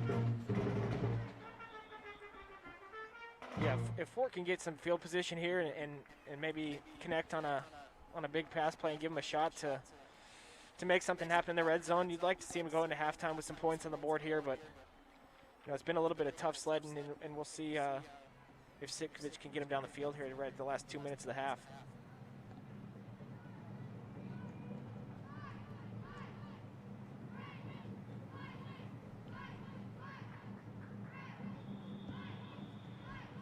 All right, so Seton's going to kick off Fort Vancouver's got two, I guess you could call them deep to receive the kickoff. It's short again. Looks like he kicked the tee just a little bit there on the kickoff, and picked up by Kumar and return of about 12 yards. So, and there's Hamlin again. You know, it's like every time you feel like, all right, fine, you know, this guy's done for a minute. There, you know, he's on offense, he's on defense, he's on the kickoff team, he's on kick return, he's on punt return. He's just, you can't shake him. And I bet there's times that he says, "Coach, just put me on kickoff return." I mean, it seems like the way that he runs, he's one of those kids that just wants to be. You can see that kicker stubbed his toe just a little bit, but, you know, effective kick. And the kick went 45 yards, the tee went 12. Sitkovich back there, Svitkovich, challenging words there. Back there with the running back to his left and 2 wide receivers right, and zero coverage over the top. Perhaps they're playing single high safety now. Throws into double coverage there. Yeah, he threw into double coverage, but he did have a lane there to get it in to the receiver. Didn't look like there were. He was looking for Antonio Ronquillo there. Didn't look like there was much else developing in the, you know, route-wise. Svitkovich was kind of looking that way the whole way, and even though, like you mentioned, it was double covered, it was kind of where he was headed the whole time. But there was an opportunity there to get that ball in. But Fort now at 2nd and 10. Clock stopped. There's that replay. Look at the replay again. You throw just a little high. In there with a wing back now, motion into the slot, coming across on the drag. He looks back, and that's a great catch. And both defenders fall down. He's off to the races there. It looks like Ronquillo. And he's going to get in for the touchdown. A huge play for the Trappers. They went right back to it. They threw a little wrinkle in there with the motion and the drag, and then ran the slant behind it with Ronquillo. And Caleb Sitkovich puts it on the money, and both DBs, you'll see here, both DBs go in and try to make a play on the ball and end up kind of squeezing each other out of the play, and there goes Ronquillo. That was probably the most time that Svitkovich has had to make a throw this entire night as well, which I think probably played into it. He almost double pumped it because he was like, I got to get rid of it, and then realized he actually had a second to let the route develop. And for Fort Vancouver, that's a huge play, and for them, hopefully going into the half, to be able to have a little bit of momentum and to show that they're, you know, going to be able to fight the rest of the way through here as they go for 2. Yeah, just 21 seconds off the clock there, and now the challenge is going to be keeping Seton Catholic out one more time before the half here. So Fort will also go for 2. It looks like some miscommunication maybe on the routes from the receivers. You had 2 receivers crossing at the exact same point. Usually that's not quite the look you want, but they try to whip concept from that number 2 receiver, slant in, and then kind of whip out and look for space on the outside, and they just kind of crashed into each other there. So with 2 minutes left here in the first half, the touchdown from Fort Vancouver will now make the score Seton Catholic 36, Fort Vancouver 6. But you mentioned it, 2 minutes is a lot of time for Seton. And so for Fort Vancouver, they've got the momentum with the touchdown. If they can carry that into a little more momentum with a stop, they can go into half feeling good about where they're headed. So I think this is a big possession defensively for them, and it's really going to come down to, you know, can they stop the run? Can they make some plays or force a turnover or something to be able to, because it just seems like Seton's been able to kind of do what they want offensively.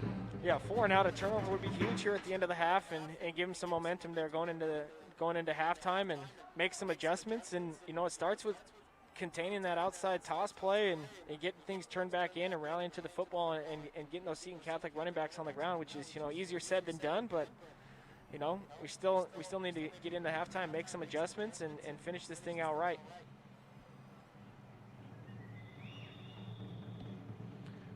Yeah, speaking of guys who do it all, Svitkovich is also the kicker for Fort Vancouver, quarterback kicker.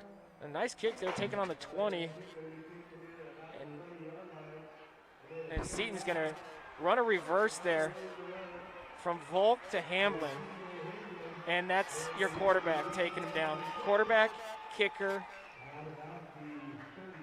Well, that's the thing with Svikvic is he would be one of their better defensive players. Absolutely. They can't afford to have him out there because he's too valuable as the quarterback. But in terms of athletes that are going to be able to make a tackle on the defensive side of the ball, he would be one of their better linebackers, one of their better DBs, or safeties, corners. And a good kick here, and Seton Catholic just last game of the year, and they want to continue to just work on things and break out some different plays and put some things on tape, and they're able to get the reverse for a big return, but Svikvic back there with the touchdown saving tackle. Here's Seton, the trips to the left. As Volk motion shifts over to the left side. We got a new quarterback in there, number 4, QB keeper, and he's able to pick up about 15 yards there. Seton does have 2 timeouts left, correct? That is correct. So that 141 and where they're at with 2 timeouts, they've got to feel like they're in a good spot right now, not really worried about the time. Yeah, you mentioned number 4, Jack Calermi, junior, 5'9", 180. That's designed to run all the way with the shift of the running back to lead block, and they just get to the outside and pick up 12, 15 yards right there. So clock is still running. Getting close to a minute left here in the first half.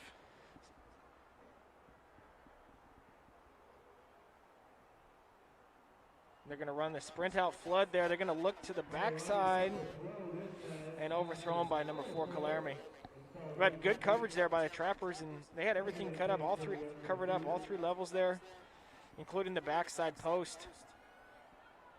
So good stop, and it stops the clock there as well at 1 minute to go. Yeah, it's good to see Seton getting some work for their backup quarterback. We talked about the senior starter, which is Noah Carlos, and so they're going to need to have Calermi ready next year to step in and be the guy. So this time for him, and that's one of the things in this shortened COVID season, right, where you instead of 9 games, you're playing 5, and so those opportunities to get reps for your younger guys or your backups are not there in the same kind of way that they would be in a typical year. Just off these first couple plays, you can see that they're just calling Calermi's number. You just wonder if that's something moving forward into next season, that he's going to be more of a runner than their current quarterback. And, that's a dangerous duo when you got Hamblin coming back, and now Calermi is able to eat up some yards. But Seton's seemed content with letting that clock run. They're still going to huddle even though we're 30 seconds. They've not used a timeout yet. they go toss to the right here. They've got some space. Interesting. I don't know if that was a fumbled snap or an interesting play call there. It almost looked like just a QB sneak on 3rd and 5, 3rd and 4. But there wasn't much movement by their line up front and some confusion there. And perhaps it's just a way to end the half. And that will end the half, the first half. Fort Vancouver technically does get the hold right there. And we'll go into halftime with the score. Seton Catholic 36, Fort Vancouver 6. We want you to stick around for the halftime show. Before that, we're going to look at some highlights. Coach, talk us through some of these plays and what you saw here. Well, this is probably the opening kickoff, where this is the only time that they've had number 5, Nico Leifel, back there on the opening kickoff. But he takes the short kick and he's able to scoop it up on a roll. And like we mentioned earlier, maybe some of the confusion there opened up some lanes, and he's able to use his size, some quickness, and pull away. And we thought he was going for sure to open up the game, and he ends up getting down inside the red zone with a nice return to start the game off for the Trappers. And Fort had several opportunities in the red zone and just was not able to cash it in. Svikvic threw the interception on a play early on, but they certainly had their chances to get on the scoreboard early, but just couldn't couldn't get it in there, and that pick was one of the plays that really turned it for Seton Catholic. You can see he's looking for Nico right there, and somebody that he's confident in that can make a play. Just comes up a little short, and that would have been nice the way to start the game for Ford if they were able to punch that in on the opening drive. And there's the adjustment by Seton Catholic's wide receiver number 18.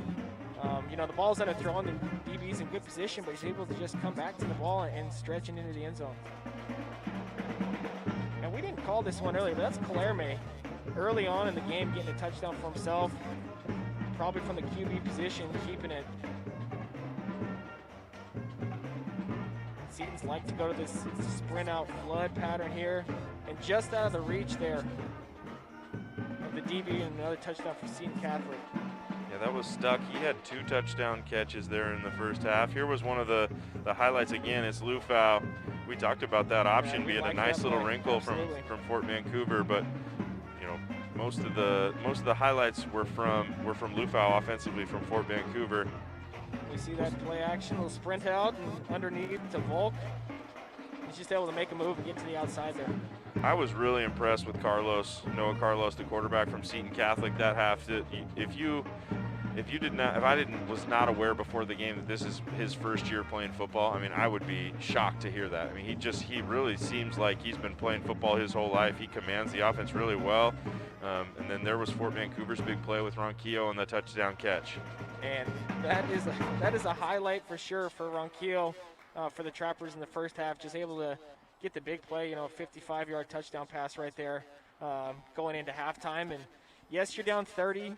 You know, it's not the way that it seemed to go when we started off with the kickoff return by number 5. But, you know, there's things we can work on. There's adjustments we can make. And, you know, you'd like to see the Trappers, you know, get in a couple more scores before the end of the game and really settle in on defense and contain those big plays and hold the Cougars and try and win this second half, really, if you're the Trappers. All right, we're going to send it back to the studio. Use an opportunity to kind of get familiar with what's going on in Vancouver Public Schools. So stick around for the halftime show. We'll be back in about 12 minutes. Hi, everybody. Time for a quick look inside Vancouver Public Schools. I'm Nick Vole.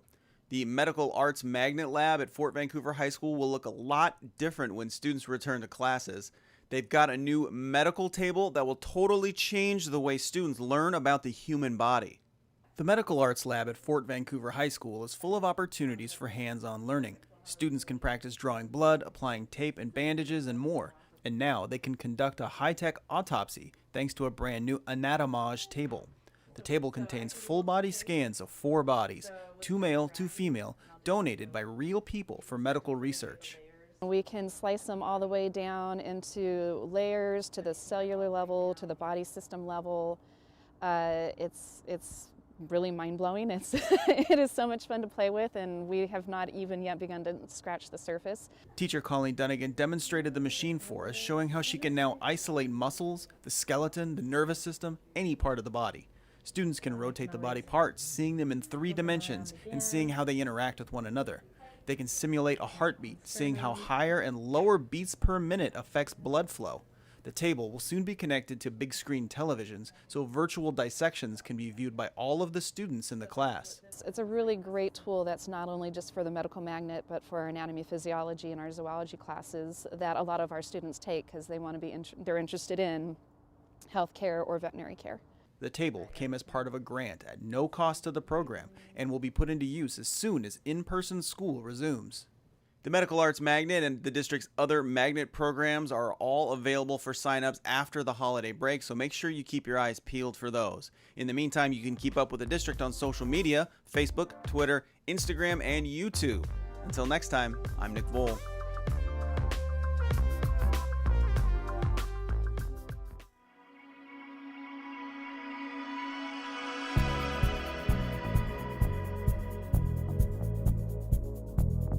Hi everybody, time for a Revitalizing Vancouver update, a look at construction projects across the district. I'm Nick Vole. Here at Franklin Elementary School, construction is done on 2 new wings that'll have a big impact on students, plus a new parking lot that will help the community. The renovations at Franklin have given the school 7 new classrooms, 2 new bathrooms, and 2 conference rooms. Now we'll have all of our students in the building, so everybody will be interior, and then all of our portables will be going away. Getting out of portables helps students and teachers. I have 2 teachers that have never taught in a building. Their entire career has been in a portable. So for them to come in, they feel valued, they feel like they can do more. They'll have more space with the co-op spaces, they'll have a greater level of connectivity with the rest of the staff. Grouped classrooms allow for teachers to be flexible in their lessons. For example, the classes behind me have 2 third grade teachers that have a wall that opens. And that allows those teachers to make a decision whether or not they're going to have the wall open and do a grade level activity in Chinese, for example, or if they're going to have it closed so that they can have their own separate classrooms. As Principal Howard just mentioned, Franklin is home to a Mandarin immersion program, and families are responsible for their own transportation. It's a simple thing, but one of the most important updates here at Franklin is actually this parking lot, which will pull traffic off the neighborhood streets during pickups and drop-offs. Instead of us being able to load 5 cars at a time in the afternoon pickup, we're up to 15. We're able to load 15 cars at a time. And the extended drive area pulls the cars off of the street and into our property so that the traffic won't be backed up. Removing portables has another benefit. So we're very excited about opening up more green space and having more grass for students to be able to play on during school, and also allow for after-school sorts of activities, whether that be the local Little League or a local soccer club. It'll be more green space for kids to play. There's also more room inside for community events. We have Cub Scouts that come and meet afterwards. We have daycare that is provided on site. We want the community to utilize our spaces. In addition, the school's art space has new flexible furniture. That's one of many thoughtful touches thanks to our community. We want to be sure to thank our voters. We are a district that has been that has a long tradition of passing bonds and levies, and these types of projects are the absolute result of the family and community support that we've received over the years. It's really what makes Vancouver a very special place to live and to work and to teach. If you want to see more reports on construction from across Vancouver Public Schools, check out the district's website, vansd.org/reschools. And of course, you can also follow us on social media, Facebook, Twitter, YouTube, and Instagram. Until next time, I'm Nick Bull.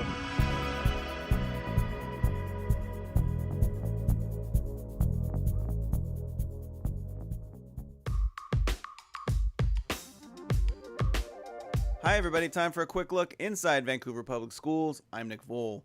Students returning to the Welding and Fabrication Lab at Fort Vancouver High School will see a lot of changes when they return to class thanks to some dedicated staff. Fort Vancouver's Welding and Fabrication Lab is the only space of its kind in the district, and it looks a lot different than it did just a few years ago when Paul Minoski took over the program. His first priority was to modernize the shop and curriculum.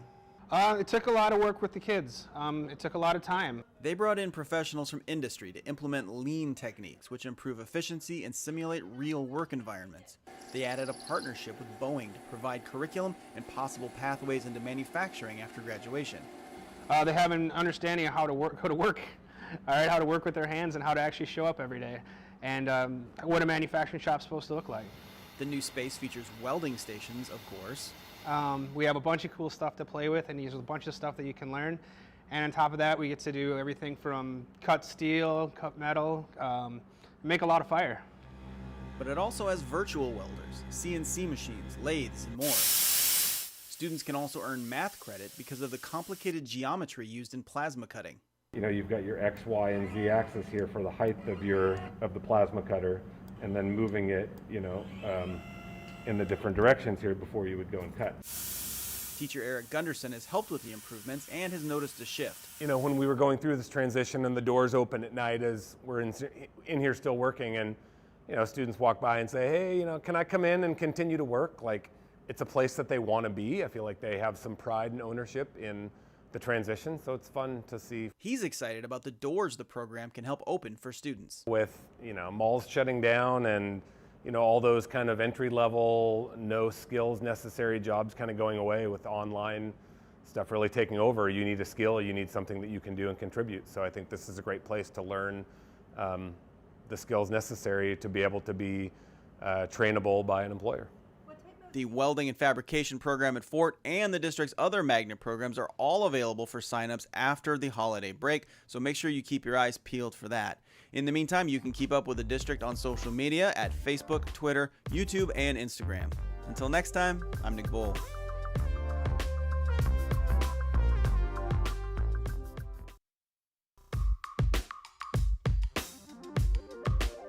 Hi everybody, time for a quick look inside Vancouver Public Schools. I'm Nick Voll.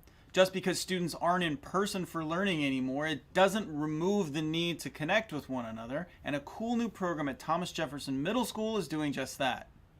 It's called Reflection Friday. Every other week, the school's counselors post a question to challenge students and staff. The questions force students to think beyond their normal bubble. Hi guys, it's Hudson. I'm back with another Reflection Friday. So I really need to be better about cleaning my room. As you can see now, I'm just eating breakfast in my room. Like, what? Who does that? Respondents record a video using Flipgrid, an online software, and everyone can see the responses at the end of the week. Some of the prompts that have been made, I've never actually really thought about them, so I find it kind of like good to think deep down about like what my reaction would be or what I would do. The counselors started Reflection Friday as a response to COVID-19 and at-home learning. It definitely has kind of pushed us to be more creative in how we outreach to our communities, because we're such a diverse community with different socioeconomic backgrounds that we have to be really creative how we can reach those communities. When we aren't in the building, when we don't see the kids, it's really hard for us to know what's going on in their lives. And so we have to be really intentional about reaching out and trying to get that information from them. And some students are really forthcoming. Some students tell us, but if we don't ask, we usually don't know.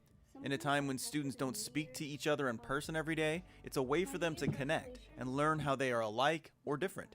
It's just surprising to see like if they do like what you thought they would do or if they do something totally different, because then you have like a greater mind of who they are.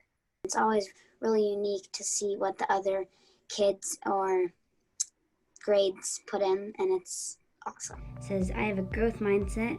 I am in charge of how smart I am because I can grow my brain like a muscle.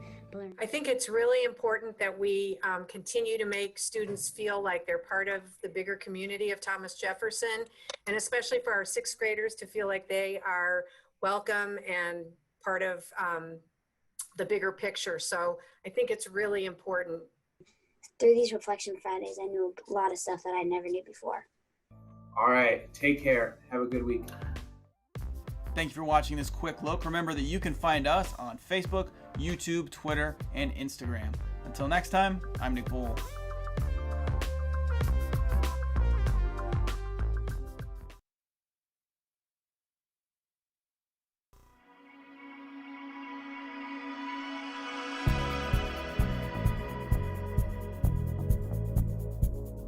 Hi everybody, it's time for a Revitalizing Vancouver update, a look at construction projects across our district. We're now getting our first look at what Vancouver School of Arts and Academics will look like once its major construction project is finished.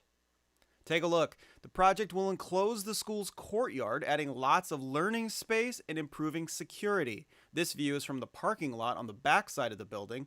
Here's a view from inside the courtyard. You can see the school will retain that open space in the middle.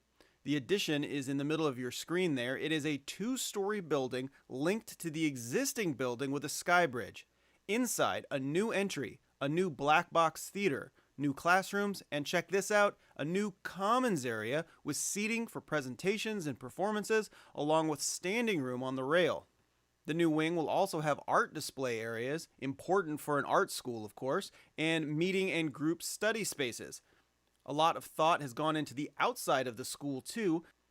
The project will add 64% more parking and new points of entry and exit to allow for better traffic flow around the school and to reduce strain on the neighborhood. There will also be a new dedicated drop-off lane. To make way for the parking spaces, the existing track and field will be modified. Here's what it looks like right now. Instead of a traditional oval track, a walking path will be put up for school and community use. Shumway Park, will remain in place for community use as well. A lot of school and community input went into the making of these plans, and construction should be finished later this year or early next year. To get more construction information, head to the district website, vansd.org/reschools. Until next time, I'm Nick Voll.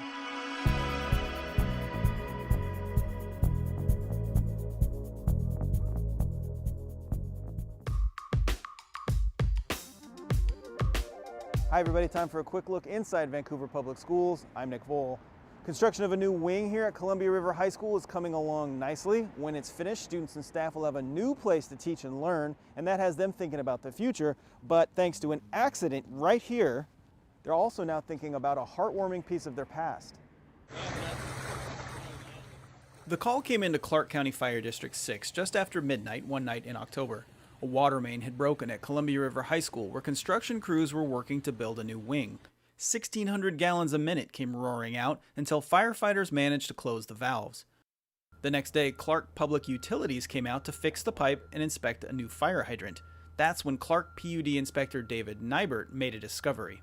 I saw this glass bottle. I thought it was a beer bottle at first, laying here in some dirt and mud, and I picked it up and realized it was a little bit more than just an old beer bottle. He cleaned the bottle and looked inside. There's a little scroll in here with a story and names of students from 1963. Back in '63, River was just a brand new high school, still establishing its identity. A group of 8th graders planted a gum tree and the bottle on the western edge of campus. Years later, the gum tree died and a wall went up, concealing the bottle until now, when the flood washed it from its hiding place. But this is quite a find. This is unbelievable. For Principal Alex Odopal, the timing of this discovery couldn't be better. It's a great opportunity for our students to really be connected, for our community to be connected to where this school has been on this journey and as we evolve into the future, because this remodel is pretty remarkable. At an impromptu ceremony, David from the PUD, Construction Project Superintendent Dan Kopp, and Bonnie Womack, a River staff member, joined Principal Odopal to read the scroll inside the bottle. Bonnie is also a River graduate. Her sister was in the class of '67, whose students planted the tree and buried the bottle 4 years earlier. This liquid dambar, or sweet gum tree, was planted by advisory to...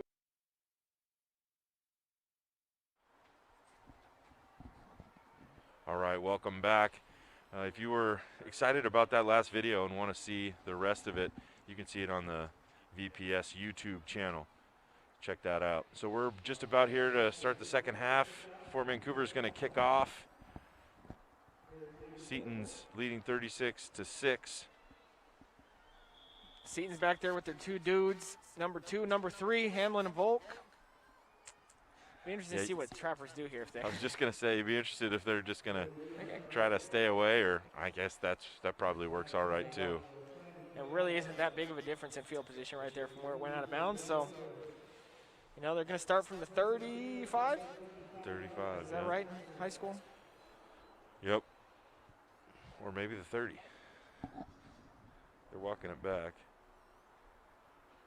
Yep, they're going to walk it up to the 35. Okay. So it'll be 1st and 10 for Seton, 35-yard line.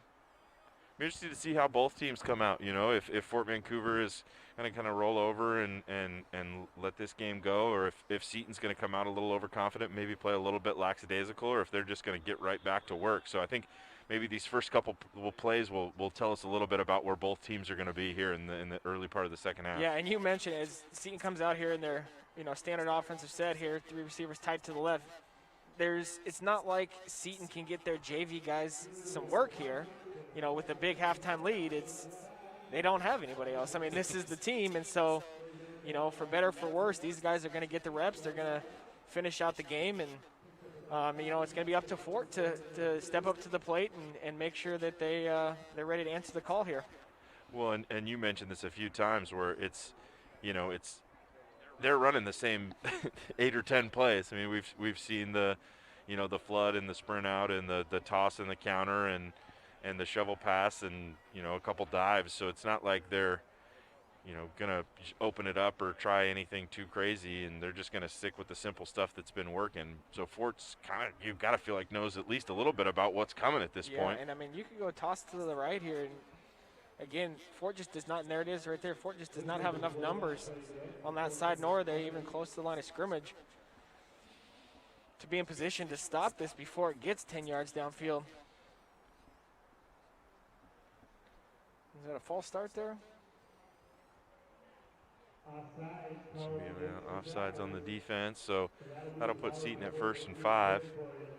But yeah, you mentioned it, you know, on the, when that play is lining up right there, getting ready to go. I mean, we're sitting up here in the box and we can see it's dangerous. So you can just. I'm pretty sure they'll go same play right here.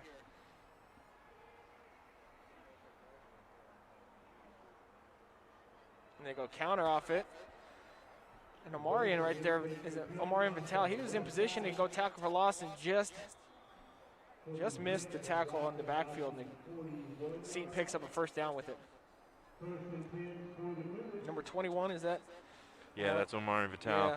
So he gets up the field and, you know, Volk just a little bit too quick there. And again, that's a play we've seen several times now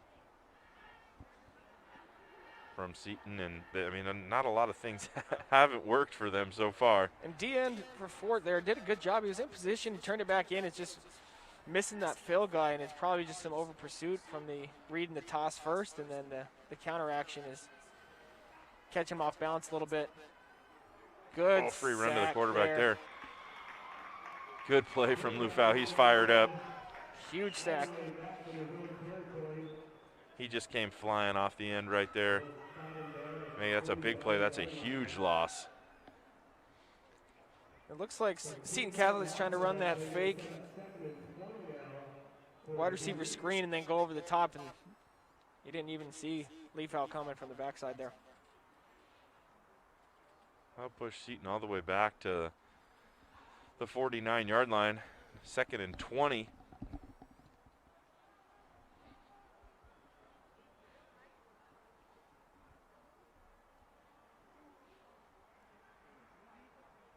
Empty.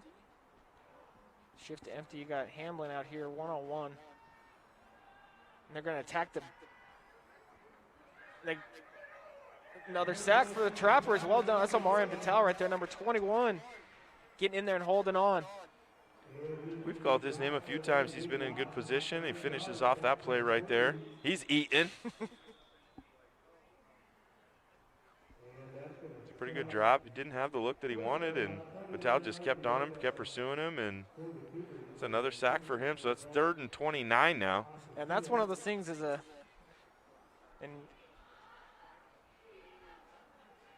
Seton Catholic's quarterback, number 1, remind me of his name one more time. It's Noah Carlos. He's going to the sideline, maybe just awkwardly fell on that tackle. Yeah, Vitale came down kind of on top of him, and Vitale's a big body. They list him at 250 pounds. I was going to mention that maybe as a first-year football player, first-year quarterback, there was just some indecision there on that pass, because he had 2 guys with one-on-one coverage on the outside and wasn't sure if he wanted to go backside or front side, and ended up taking the sack. So 3rd and a mile, and now as you get your backed-up quarterback in there, the exchange is fumbled. It looks like they're going to signal. And Fort ball. It was Seton Catholic came up with it, and then the white hat turned towards Fort, and they're going to give it to Fort. Turnover, so Fort holds up back-to-back sacks, and they're fired up there coming off the field. Yeah, just a fumbled exchange. Yep. And Collarmy drops the exchange, and you see 52 diving in, and that's Luis Serrano Rosas. I'm not sure who actually came up with it at the end, but yeah, it might have been a break for Fort Vancouver. Either way, they were about to get the ball back. It was going to be 4th and forever. So Fort Vancouver takes over now, 1st and 10, in great field position, little momentum. You wonder about Noah Carlos, where he's got baseball season starting on Monday. Doesn't really need all that weight coming down on him at this point in a 30-point game. So it'd be interesting to see how much more he's out there. Some confusion here from Trapper offense. We got wing to the left side of the line and stacked receivers to the left and a single receiver to the right. And again, they're just going to go for the long ball and see who can make a play on it. I think that's a 3. That's Volk with the break up there against Ronquillo. Trappers wanted a pass interference. It looked like pretty good coverage. Cvikovic didn't really get his feet underneath him very well. You know, you look at where he's at. He's not really stepping and lining up with where he's trying to throw. You can't quite blame him for not wanting to step into no throws. doubt, no doubt. He's got a lot coming at him, and you know. He's got baseball on Monday right. too, so certainly something that's in his mind.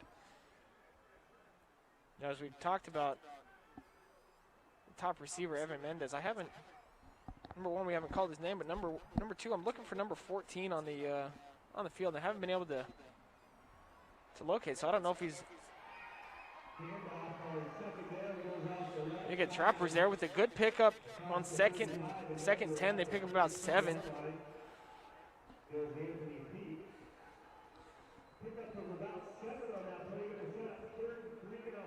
Yeah, that'll set up 3rd and 3 now for that 4. Outside zone there. That looks like Anthony Peak, number 12, getting handoff and picking up some good yards for the Trappers, and they're getting into the red zone just about here. But a big 3rd down play here. Yeah, I think the roster's incorrect. I think who they have as Anthony Peak is actually Anthony Pelkey, the freshman, but we're going to keep calling him whatever he is on the roster. And and smart play by Cvikovic, but should that have been grounding right there? There certainly isn't. Looks like that side judge is looking to the back judge to ask about grounding, but flags are going to stay in the pockets right now, and you know, it was a heads-up play with Caleb just trying to get rid of it without taking a snap on or a sack on the. Well, they're going to call it grounding there.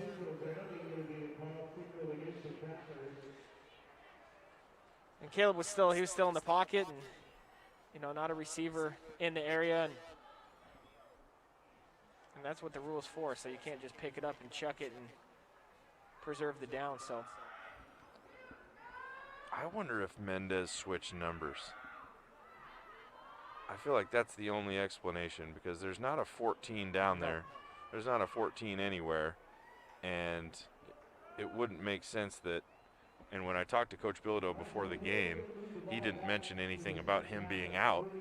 So there's quite a few guys on the roster that are misnumbered. He might be wearing 8 for all I know, because you know, that would explain the touchdown catch, and he's had quite a few targets tonight. So instead of 4th and 3 here, we're 4th and 14. And obviously Trappers are going to go for it here. Not a lot to lose. Seton's going to bring a whole lot of everybody again. One-on-one, the wide receiver just doesn't see it. It's just a man coverage, fade on the backside, and Caleb went sideline, and receiver kind of took the inside leverage, and just miscommunication and wasn't able to locate the football, and it falls incomplete. Notice a couple times Seton, they get number 18 back there as a kind of like a spy safety. He's not real deep, but it's not cover 0 either, so it's just kind of ball hawking back there and trying to take away some of those intermediate routes. Yeah, it's certainly been working. I mean, they've gotten the pressure, but they've also been able to still cover on the back end, so you got to like what they're doing defensively. Go shovel pass, and it's Trappers are in good position and get a nice stop there. Short gain maybe, but a really nice job by the backside of the Trapper line there.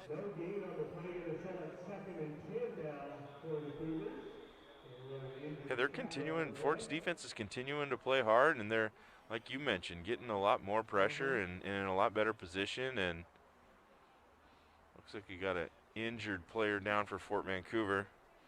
I'm not sure who that was on the initial tackle. Maybe that's who it is that's down, but if he goes in low, that's a tackle for loss there. He just goes up a little high,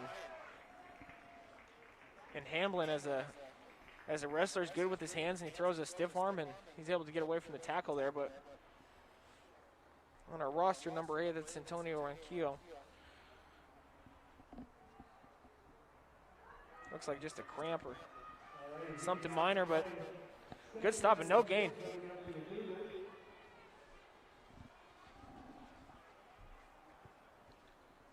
So yeah, that's second. It's a 2nd and 10 now. No, Carlos back in at quarterback. Okay, that was going to be my next question. Sprint out.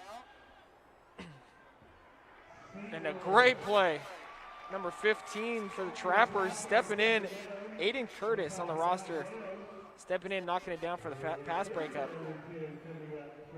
And again, that's a familiar route tree that we've seen Seton run over and over and over again. And as this game has progressed, and now that we're into the second half, it's clear that Ford has made some adjustments and that they're ready for a lot of what they saw in the first half. And they're fired up. They're excited. The kids are playing hard. The coaches, I mean, we're here in the press box with the coaches. We can hear them screaming down and onto the field, and they're excited. And you know, these kids got one half of football left, you know, for these seniors, that for a lot of them, for the rest of their lives. So there's so many opportunities out there for them still to make memories and to, you know, have this game on film and be able to turn it back and watch them make a play like that. And that's all that they can really hope for. Yeah, and that's as a former DB, that's a 100% play, meaning you better be 100% right if you're going to undercut that route and be able to either knock it down or intercept it, because if you don't, you know, that guy can turn and run after the catch. But, you know, a great play there, and then a good solid stop there from the Trappers to bring up 4th down. And again, it's not the Seton backups that are in. That's stuck right there. He's already got a couple touchdown catches. So, you know, Fort's stopping the Seton's first team guys right now. It's not like they've thrown in a bunch of backups, and so it's clear that they're playing better and playing harder and playing more disciplined here in this 3rd quarter. But a big 4th down right here. Here I go. Counter. They're just going to go straight dive to Hamlin, which is also a good option, and, you know, picks up an easy 8 yards there, and he was really beyond the sticks before he even got first contact. So looks like number 5, Nico, with the stop there. We just get a double team on the outside, and, you know, a nice hole off tackle, and Hamlin's able to pick up plenty of yards for the 1st down. We're not keeping stats up here in the booth, but it would be interesting to see what kind of numbers Volk and Hamlin have in this game, because both of them have had really good games, and honestly Stuck at the wide receiver position has had a really good game too. I mean, it's really been those 3 guys this whole game. Volk with the cutback, and he's making guys miss, but still on his feet. Trappers finally rally for a tackle there and picks up another 15-yard 1st down. I understand that they're, you know, having trouble just bringing him down, but when you get that many guys to the ball, you'd sure just like to see somebody at that point just take a rip at the football and, you know, try and create a turnover, because right now you're really struggling to get stops and maybe punching one out, and once you get some guys there to be able to hold them up and then try and make a play, like right now, get some, and I guess it kind of did look like 54 there, Bearden's trying to make a play on the ball. Fort maybe tried to run a stunt there on the D-line with Nico going into the B gap, and, you know, everything they've been doing has been off tackle there and outside, and so I just wonder if Nico's trying to make a play or if it's, you know, Fort's trying to do what they can to get pressure in the backfield, but they're going to have to come up with some stops here in the last few minutes of the 3rd quarter. Seton Catholic's going to take a timeout right now. Just over 5 minutes left here in the 3rd quarter. 3rd quarter's moving a little bit. We're after 9 o'clock now, as this game kind of continues to go at a slower pace, but we've got an update to get to you here about the Big Future Days.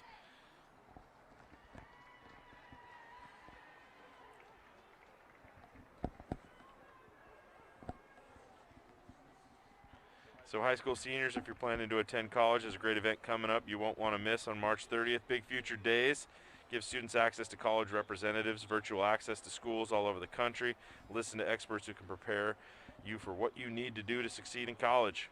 It's put on by the College Board, and it's free. You can find a link right on the VPS homepage, vansd.org. Make sure you register in advance. Nailed it right there. That's that VPS education getting me being able to read that Absolutely. full paragraph without any problems. And Seton does a little option of their own. Hamlin with the stiff arm going down the sideline and not quite in. Fort's able to push him out about the 2-yard line, but good play call by Seton Catholic, something new here at the end of the third quarter. It looks like a 2-back set at a gun. They run a little speed option there to Hamlin, and anytime you get the ball in his hands in space, it's dangerous right there. He makes any play look good, Yeah. doesn't he? They talked about in one of their earlier games that going into a 2-point play, a big 2-point play, that ended up winning a game. They drew the play up on the sideline. It was something that they didn't have in, and went out and executed it. I wonder after that timeout if that's maybe something they just were like, hey, let's go try and run this and. Little Giant style, just draw it up in the sand, and when you got the guys to do it, it's, that can make coaching fun. That can make it fun for the players too, and they're able to go in with the quick wide receiver screen. And that's a play you see, at the NFL level, ran a little bit differently with that motion. Usually they motion that receiver in from wide and just kind of throw him a little 6-yard wide receiver screen with a couple of blockers in front, and it's an easy touchdown for Seton. Yeah, if you're the O coordinator for Seton, you're just thinking you are just the greatest play caller of all time. Just whatever you're drawing up it's all working, and everybody's great, and you're the best coach in the world tonight, because boy, they've had so much success doing just about anything that they wanted, aside from the couple turnovers. They've looked really, really good so far. New running back in there, number 40 maybe for Seton Catholic.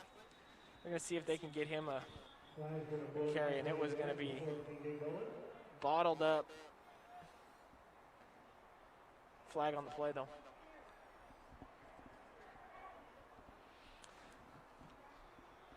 Not a 40 on the roster, so. Lined up in the neutral zone. Oh, no.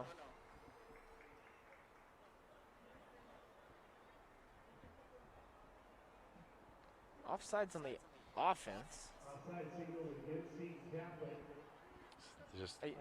Just line up in wrong position. So 10 is Aman Au, last name A-U, junior, 5'6", 140-pound running back, outside linebacker. This would be his first carries of the night.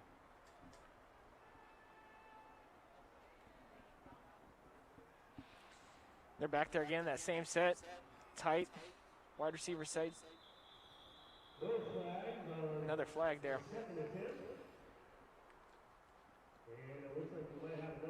Number 10, he's just waiting for his moment here, and he's getting farther and farther away from the goal line. And the further they get back, the less chance that they're going to want to run a run play for him. And here comes Volk back in, so. He's looking, thanks a lot, guys. There he goes. There was his moment right there. Gave him a shot. He's over there telling him, Coach, I still had it. I was still gonna house that thing, Coach. So we got a 2-point try from the 13-yard line here. Seton's gonna flip the formation. They're gonna go tight to the right side with 3 wide receivers and Volk in the backfield. Number 18 on the far left, single wide receiver. And they're gonna go flood to the boundary. And he just throws it right to number 5, Nico Leafow, and he just right through his hands, but knocks it down, and no 2-point conversion for the Seton Catholic Cougars. Interesting call going flood to the boundary there, and not a lot of room to work. Yeah, one of the few poor decisions we've seen from Noah Carlos. I mean, like you mentioned, it was kind of a tough play design, and when you're in that position where you're going for 2, you might as well just take a shot. And so, but that was one of the few times where he's thrown into a position where it didn't look like that was the best spot to go. So Seton Catholic's now extended the lead to 42-6, 5.5 minutes to go here in the third quarter. Trappers are going to take over. So I wanted to get your take in one of our breaks here about the new Columbia River High School alum. And if you've got a favorite new mascot, or if you're a Columbia River Captains, if you were in for the Rapids or the Sasquatch, or just River, right? Are you No the mascot. just River guy? It sounds like they're going back to the drawing board a little bit, and they're asking for two or three more options for the students to vote on. But I'll tell you what, when that came out to submit your choices for a mascot, I probably submitted 7 or 8, and not one of them ended up with an option. But I was strong on the sturgeons. That was my number one, the Columbia River Sturgeons. I think I've never seen a sturgeon mascot, something different, something that's relatable. So that was my first push. I did like the Captains, Columbia River Captains. I think that, has some relevance to River Pilots and Captains and different things. But, it'll be interesting to see what the students vote on. And so we get a nice return here by maybe Kumar there, number 10. Yeah, I was definitely on board for the Columbia River Salmon or the Sturgeon. I think those are both really good options. And as an alum, I'm just, I'm excited to see what they come up with and how they kind of rebrand that a little bit and take a look at the logo. And honestly, when I was playing and graduated in 2004, our logo was CR on our baseball caps or River across our jersey. And so, the former mascot really doesn't, that's not what I'm tied to as an alumni. I'm tied to the school. I'm tied to the staff and the teachers and the coaches and the, friends and teammates that I had there. So, that's really what it is for me. Like, I'm still a Columbia River graduate. I'm still purple and gold. And, the mascot could be whatever. And so it'll be interesting to see what the students' options are and then what they come up with. Yeah, that was always kind of my take on it as well. Is you call the mascot whatever you want. Like I don't sit around in my Letterman's jacket anymore. I'm not tied to my former mascot. I'm tied to my friends that I still have and the memories that I have from high school. And a great crowd. Oh, wow. There. Number 8, Antonio Ronquillo. Unbelievable catch over the shoulder. And again, Sikovic just under pressure. He's able to put it in a spot on the sideline where only his wide receiver can get it. I thought maybe he knocked the wind out of himself when he landed on the ball, but they're stretching his legs out. This is the best thrown ball Sikovic has had. I mean, he could not have been thrown better. The receiver did a great job of getting his body in position to make that play. And, yeah, they're stretching his legs out, but I thought maybe he just knocked the wind out of himself. You can see Caleb's got some tape on his wrist and his hand after probably taking that hit in the first half. And obviously it's not affecting his ability to throw too much. But So here's another thing in football circles that a lot of people are talking about now, and that's kneeling during injuries. Sure. That's always been the customary respectful thing, but you got a lot of coaches and people out there who are like, why are you having these kids in the middle of a football game take a knee? It shouldn't be seen as unsportsmanlike to jog around, to stretch out. Where are you at on that? I really only feel like it's a thing at the middle school and high school level, and I don't know what it stems from. I don't know if there's some youth leagues that that's where they start that, as they take a knee so we can tend to this injured player, and then it just carries up. And a lot of times, from my opinion and from my experience, one player on the field says take a knee, and then everybody will go down when the player is injured. And to me, it's more about let's use this time. Let's get together. Let's strategize. And obviously, we need to tend to the injured player and make sure they're okay. But I don't think we need to necessarily take a knee and just wait around. Let's talk about the next play. Let's talk about some strategy and definitely clap when the player is able to walk it off under his own power and go from there. Target there looked like number 5, Nico Leafau, in single coverage. Another fade from the far side of the field, and we just noticed Caleb's just not able to quite step in and get that power onto his throw like that he needs to right here, and he's throwing off his back foot. If he's able to step into some of these, he might give the receivers a chance to run onto him or throw away from coverage a little bit.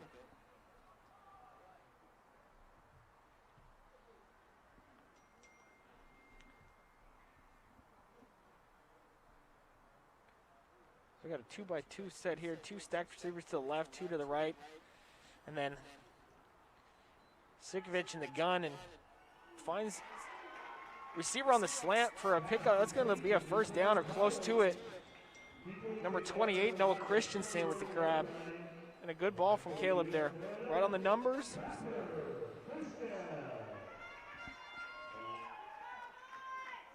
Yeah, that's Bearden in as the running back there, helping protect Vikovic. It worked out pretty well.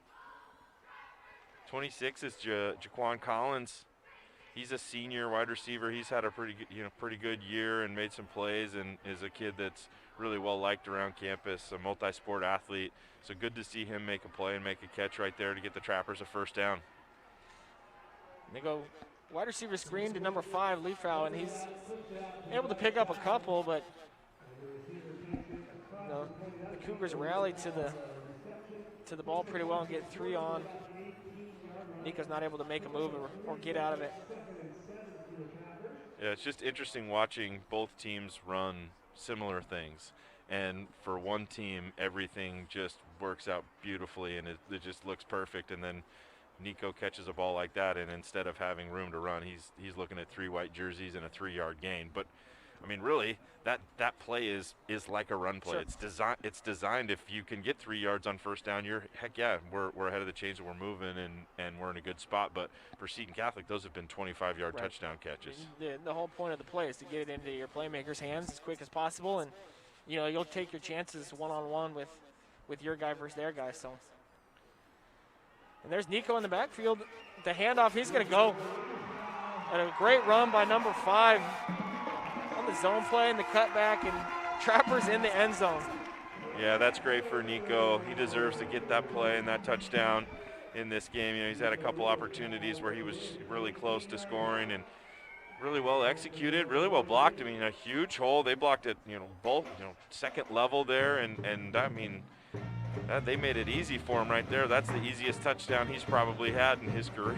So good for those guys. We've seen that run a couple times by the Trappers, and they've had some success on that outside zone play. You just wish that they'd stick with it a little bit more, and it's nice to see number 5 get in the end zone. Got a wing to the right, and Caleb's in the backfield all by himself, and he's going to go to Kumar on the slant. That falls incomplete, just can't hang on to the pass. Maybe a little low for him there. So that Trapper touchdown is going to be dedicated to one of my favorite students who's watching, Brittany Mendez Ochoa. That touchdown was for you. Trappers cut the deficit to 42-12. Just over 2 minutes, just under 3 minutes left to go here in the third quarter. You talked about trying to win the half, right? And so right now they're in a position at 6-6 here in the second half where they've played well, and these are the kinds of things when you're trying to build your program up. These are the steps that you make. First you're good for a quarter, then you're good for a half, then you're good for a game, and then you win a game. And so they're just at the point now where they're trying to win a half or win a quarter at this point. You come into, at this point in the game, some gamesmanship here. Yeah, you're down by 30, but why not give yourself an opportunity for an onside kick or something here? And just, the field position hasn't been that much of a difference. The Cougars have been starting about their 35 or 40 probably. So you try an onside kick here, and you maybe give them the ball at the 50 and see what you can do. It's, I get that you're down by 30, why are you trying an onside kick, but and when the alternative is kicking to those two guys, not a lot of good can come from those guys having the balls in their hands from what we've seen tonight.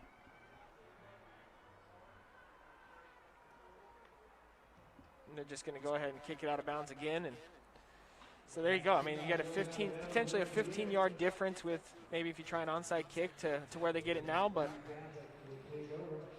they'll take their chances on defense here and see if they can get a stop. And maybe now you've frustrated Hamlin and Volk. They're mad that you're kicking the ball out of bounds and won't kick it to them. And won't be long before they get the ball in their hands, though. Yeah, that is for sure.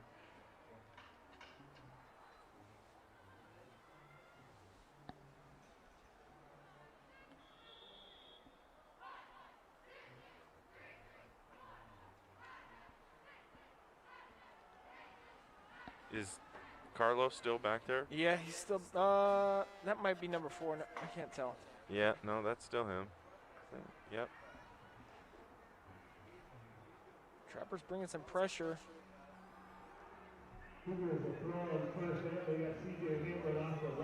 11-yard gain on the pass play. A little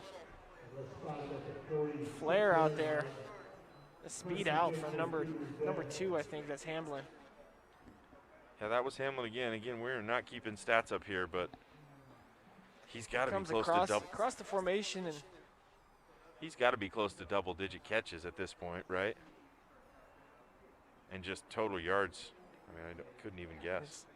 It's surprising to me, and I know it's easier said from the press box, but even when I'm watching games on TV and you see that wide receiver motion across the field like that, there's probably only one thing they're going to do, and that's going to be a speed out right there, and it's just a matter of being over the top and covering it, but a big pickup there on first down. There's going to be a flag on the play right here.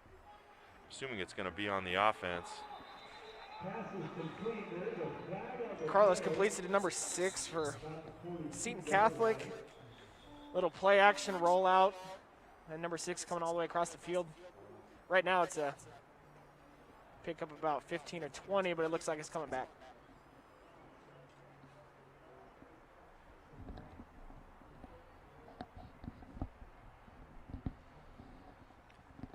Yeah, one other thing I wanted to get your take on. We were talking about Last Chance U and the looking at junior college and the quality of athletes, and you were obviously a Division III athlete, and I was a NAIA athlete, and everybody wants to be D1 and everybody wants to be D2, and everybody is so concerned with the level, and I just interested about your experience playing at the D3 level and the opportunities that you got from that, and curious kind of how you felt about your experience. Yeah, I mean, everybody's got their own little kind of recipe of what they want or what they need from where they want to go to keep playing. Some people it's proximity to home, some people it's money, some people it's clout or name of the school. For me it was about fit, and it was about being able to have an impact in play. And Linfield was a good fit for that, and the bonus was that it was still close enough to home, and family was able to see and come watch. But when you make those visits and you're kind of narrowing things down, that's where you're going to potentially spend 2 to 4 years of your life. And so you want it to be like a second home. You want it to be a good fit. You want it to be a place where you can grow on the field, you can grow academically, you can build relationships, and to each their own. But just D1, D2, D3, NAIA. Obviously you just need to be realistic with yourself and look, if you want to play and have an impact, then find a place that's going to be home for 2 to 4 years and work your butt off and find a niche for yourself and get in there and do your best to make an impact. So before it's able to make the tackle there at the very end, big game for Seton. But to me, it's like, when at a place like Linfield that has, good tradition with football and baseball, you're still playing with guys that are all state. You're still playing with guys that are players of the year in their league. You're still playing with excellent talent. The only difference is, guys are running 4.65s instead of 4.4s, or, they're 5'11", or they're 6 foot instead of 6'3", and so on the baseball team you're topping out at 88 instead of 94. So there's just some physical differences, but in terms of athletic ability, in terms of skill, in terms of understanding the game, the competition is still there, and it's a high level competition. So just because it's D3 or NAI does not mean that it's not going to be a challenge. So yeah, fit. And a way to grow is really what it comes down to for me. And I couldn't have hoped for a better situation to be able to continue to play 2 sports and have some success at both of those as well. Yeah, and I think that's the interesting thing about that Last Chance U, where you're telling these kids, like, so you're too good for JUCO? Mm-hmm. That 6'11" guy that just jumped out of the gym and dunked that, like you can't play JUCO. Right. And like you mentioned, the Division III level is full of guys who are the best player on their team and the best player in their league and all state players and all these different things. And it's just crazy that some kids try to scoff at junior college or Division III like it's just so beneath them when you're looking at the quality of players that are at that level. When I was at Corbin in the NAIA, you know, Lewis and Clark State was one of the years that I was there was 51-4. Right. They beat University of Washington, they beat WSU, they beat Gonzaga all in the same year. They had more guys drafted than all the four-year universities in the state of Washington combined, and they were just loaded full of dudes. And so, but my process was really similar to yours. I'm sure I had just about a 20th of what you had in terms of opportunities to play after college. But for me, location was huge. You know, being able to have my family come watch me play when I got my few opportunities that I did was really, really important for me, and I really liked that. But you know, it really came down for me is I wanted to graduate from college. I was the first kid in my family to go to college, and when my parents dropped me off, I'm sure they got in the car and drove and said, I wonder how long he's gonna make it, you know? And so for me to be in a small private school where I was supported and I felt like people were looking out for me, and all my professors knew my name, and my history major classes were with 8 other students, and I couldn't have skipped a class if I wanted to. And so for me, that was such a huge part of it. And so it was fit. It was finding a place where I was going to be able to get a degree, which in the end of the day was going to be the thing that was going to propel me to where I wanted to be in my life. And so NAIA didn't bother me one bit. Obviously, I was really limited in my abilities, so that I didn't have a ton of options. But same type of situation. I look back and just couldn't feel more lucky with how things turned out for me and where I got to go. Yeah, and maybe the last thing on this is if you really want to play at the next level, there's probably an opportunity. For the most part, there's probably an opportunity for you, as long as you're able to be realistic with yourself and understand your abilities, or work for you know, an opportunity where you can make yourself be seen and recruited at a higher level. But you know, it's not high school ball anymore at the next level. So, well, and that's some of my favorite things to ask kids, like, you know, what level do you want to be at? And, well, I want to be, you know, I think I'm a Division II player. Well, what Division II schools are talking to you right now? Well, none. Well, then you're not a Division II player then. You know, then clearly there's a difference between where you see yourself and where other people see you. And that's why I've pushed a lot of my kids to community college and to the junior colleges, because there's so many kids who just bypass that opportunity, and some of these kids that I'm helping are getting chances and getting more money than maybe they deserve, because too many other kids are thrown away, and then they try and come back into the game late, and these colleges are like, sorry, we're full. Mm-hmm. We've given our money away, and so the amount of the opportunities out there to play at the community college level and to get scholarships is incredible, because too many kids just think that they're above it, and it's incredible. It's just crazy to me. Number 6 there on a little bit of a trick play. Mostly fakes kind of the sprint out, and they just underneath handoff sneak out the backside. Yeah, let's give a shout out to Sean Emberlin right there. He's a junior, 5'10", 155-pound wide receiver cornerback who's able to take that ball in for the 2-point conversion. That'll put Seton up 50-12 on Fort Vancouver. We're just about through the third quarter. Good design again. I mean, he comes from the 3 wide receiver set.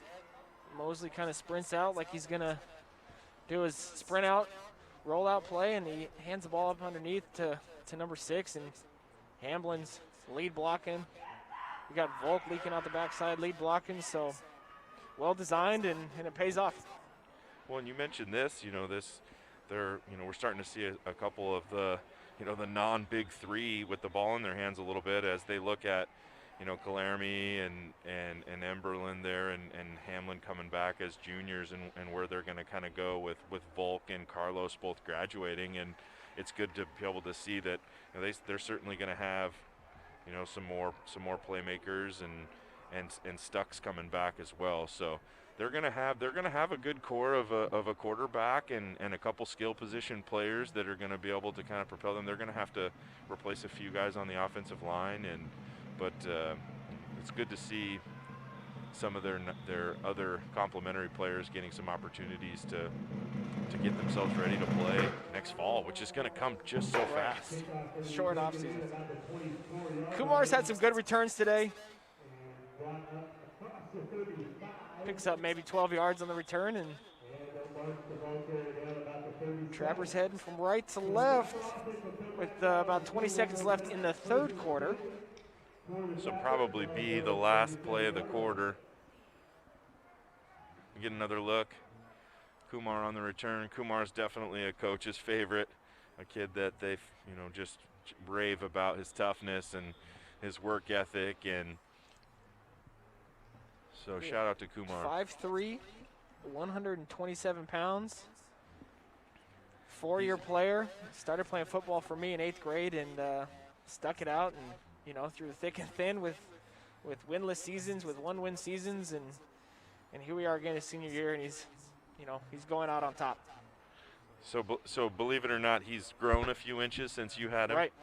He was 4'11" and 95 pounds when he played for you. Zvikovic still back there. I can't see if that's Nico in the backfield again. Nico lead foul. I was just going to say, if he breaks the tackle, he's going to make a big play. A good hesitation move right there. Cuts in and out. Big pickup, 20 yards for Nico. Yeah, he put the DB on skates right there. He had him spinning in all sorts of different directions. He's going to be close to 100 yards now too. And there's that play that, a little inside handoff, zone action there. Just find space and making a play. So that'll do it for the third quarter. Seton Catholic's going to lead 50-12. We have 12 minutes left here now in this game. 12 minutes left in the season for these young athletes and for these seniors. Their last 12 minutes out there.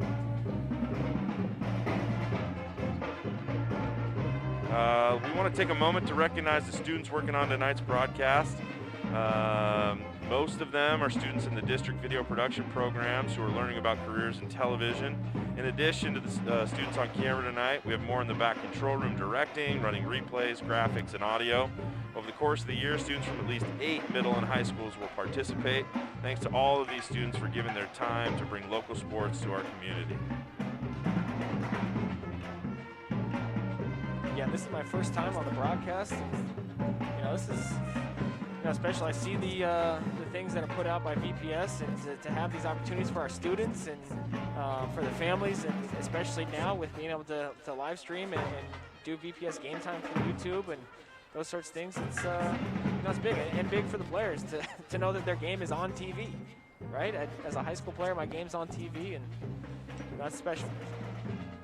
Well, and I've been doing these games for probably about the last 10 years. I did some basketball games early on, and to see it develop over time, we've got, more cameras now, more camera angles. They've added the replays. We've got this camera now in the booth with us. The quality of the equipment and everything that we get to work with, it's just first class, and, it couldn't be, something better for these kids than to be able to. I guess the broadcasters could be better, right?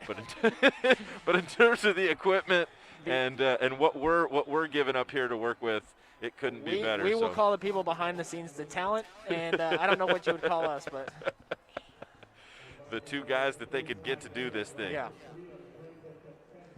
And another handoff to number 5, Nico Leafow, and he tries to do his best, but just too much pressure up front from Seton, and.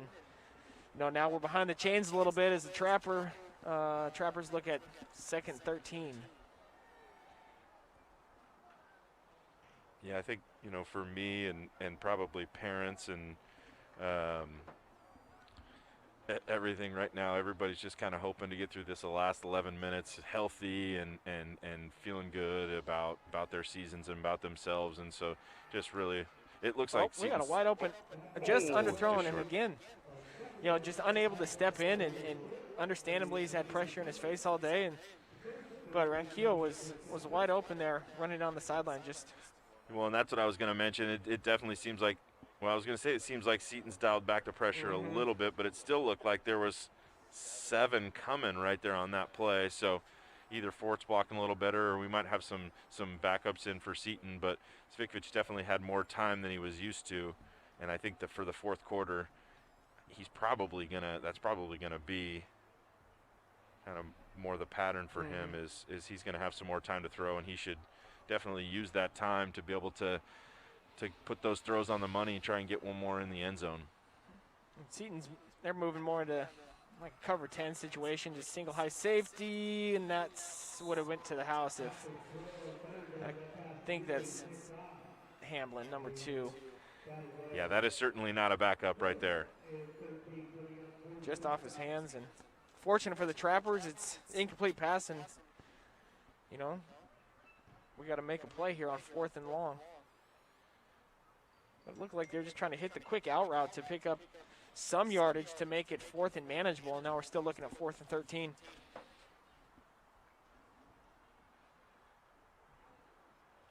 A little confusion if maybe Trappers should use a timeout here and just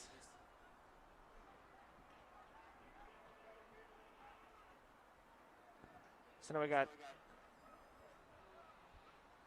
it's kind of trips to the right side, but it's more of a wing there, and leaf out to the left of Cvikovic in the backfield, a one-on-one on the top side of the field there.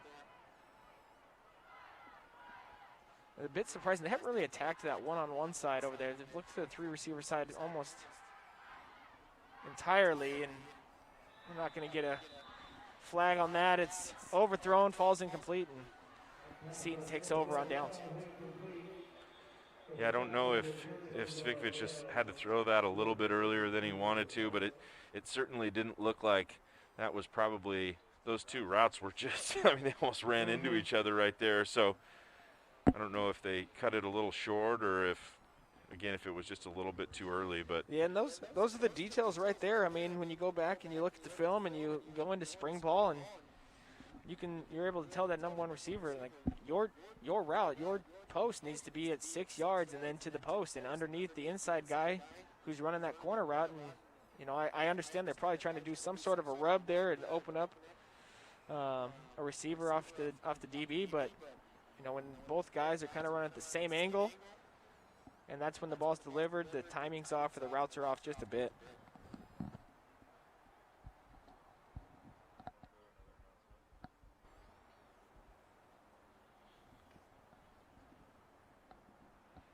can't see who's down. Number 32 for Seton is what it looked like. Definitely looks like a. Oh yeah.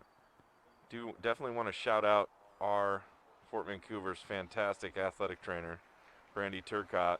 Fort's very lucky to have her. She does an awesome job. Really supports all the teams really well. Is a really good teacher in the medical magnet program as well. So very lucky to have that full-time athletic trainer. Not a lot of schools get to have someone with her expertise on staff, and all of the athletes really benefit from that. And she does a good job getting some of the student interns out to be a part of it and to come out and help wrap and get kids what they need and get them the treatment that they need. So shout out Miss Turcotte. Trips left for Seton here. They're going to go just a little bubble route, and it's underthrown by Calerme, looking for Hamlin. And he's upset. He thought he had an opportunity there if that ball's delivered on time, and it'll bring up second down. Yeah, Hamlin's certainly not just going through the motions right now, right? He's looking, he wants to score again. Last game. Yeah, like we mentioned, a lot of these kids will be rolling right into spring sports starting on Monday. A lot of these guys will be moving into baseball or track, maybe some soccer. Based on the kicking, maybe not soccer players, many soccer players in this group. Motion to empty for the Cougars here. We got Volk in the slot to the left, and Hamlin in motion. And it's just going to be a QB keeper, and a great pursuit there by Vital. That's number 21. He's fired up. Yeah, Vital's having a good time out there. Able to chase down Calerme. Gets off the block there of number 61. Remember, 61 was the guy they were trying to get the big man touchdown to, and he Vital beats 61 and gets to Claremont and doesn't let go with the sack there. Vital's had a couple good plays defensively and just continues to kind of play through. And so it'll be 3rd and 13 now for Seton. Have not seen them punt. Have they punted? I guess they punted early. They punted the one time early. Yeah, and they go empty here again. And they're looking for wide open. Missed him. Miscommunication there on the defensive side in the secondary. Let's see. They just run. I'm not sure what happened on the miscommunication there because they didn't cross. They just ran straight down the field, and Volk maybe ran a post, but number 18, I can't remember his name, but he was open. Yeah, 18 is stuck again. One of their better players out there on the outside, and this is, I mean, for Laramie, just exactly what he's going to need. I mean, you can tell that he's got some development that he needs, and so this is just a perfect opportunity in a low pressure situation to get some reps and to. They're going to go Wildcat right here with Hamblin in the backfield. They're going to allow him to get a pass up and go to Stuck, and what a almost had it. Unbelievable catch, and then as he came down, couldn't quite hang on to it, but and you know what? Seton Catholic's trying to figure some things out for next year. Hamblin's a junior, Calareme's a junior. Yeah, you might see more of this next year where they put Hamlin back there and use him in some different ways. But Stuck was so close to making that play.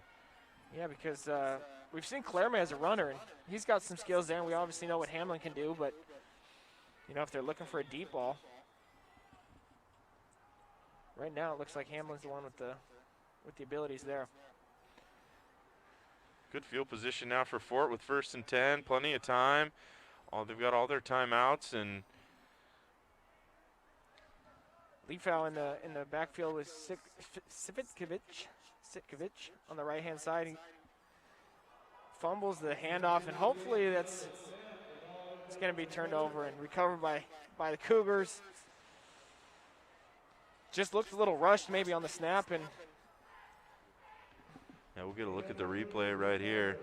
Yeah, they just did not make a good. It looked like just a little high there with the handoff, and of course, again, Lufau's kind of looking up because he can feel what's coming right there, which was a lot of white jerseys. So spoils the opportunity for the Trappers here.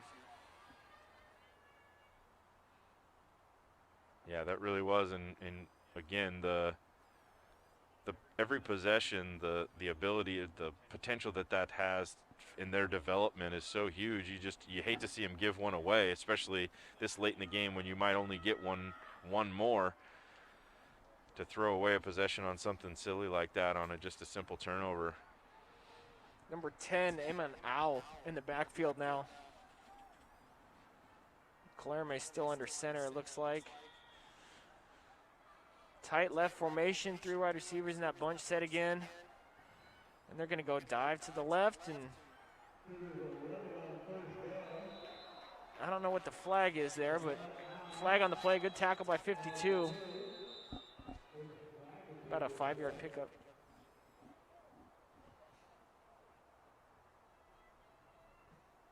You can see Trapper's still just having a hard time keeping contained there in that formation.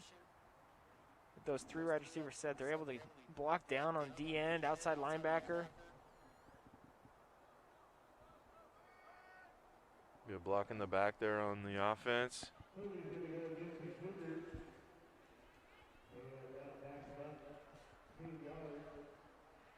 So I'm on Al with a nice little run. And unfortunately for Al, he was flagged out of a 2-point conversion try.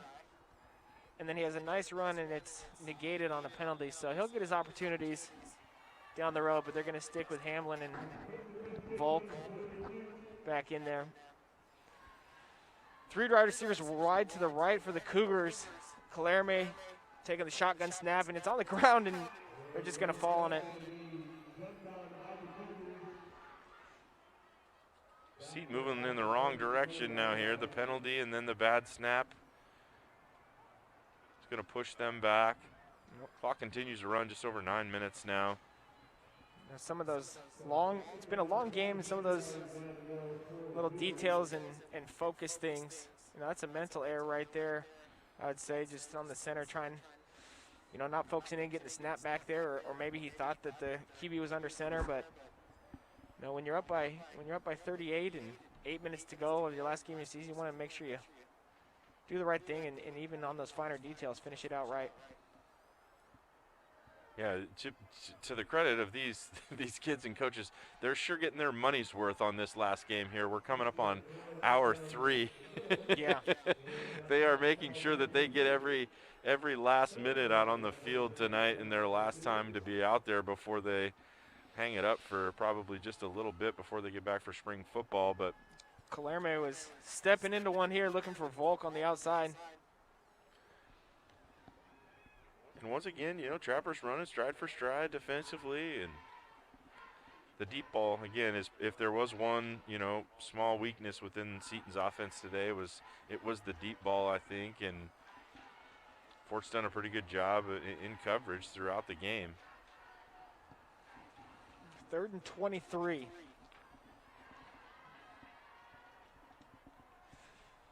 Three receivers tight to the right, single receiver left. And then motion. Last time they did this, they ran option, speed option. They're going to drop back and pass. Just a 2-receiver route. And a great catch there by number 6. It looks like it was just an ad lib at the end of that route. Went a little schoolyard football right there. Get out of the pocket. You go that way. Took off, and like you mentioned, Hamlin certainly got the arm strength. Yeah, and I think that was Calerme, actually. Oh, that was Hamlin, you're right. Yeah. Rolled out. Says get going. What a Stays play. in bounds.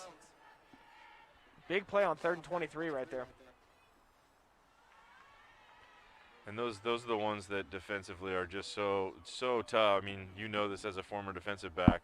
When the play just kind of breaks down like that and you got to cover for whatever, 6-7 seconds, every time just becomes a little bit more and more difficult. And Hamlin's going to be able to extend those plays if he's at quarterback too with his abilities. So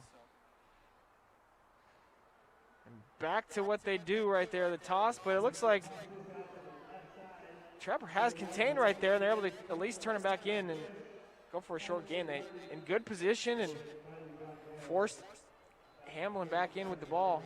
Yeah, they just tend to over pursue just a little bit, and and when you've got that sideline there, it's like there's nowhere else for them to go. You don't need to beat them to the sideline. Vital in pursuit, and then get him cut off. We just got to finish the tackle there.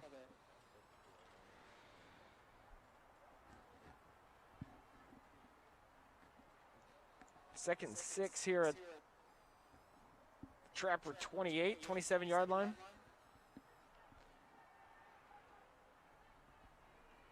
Owl number 10. And he's driving his legs for...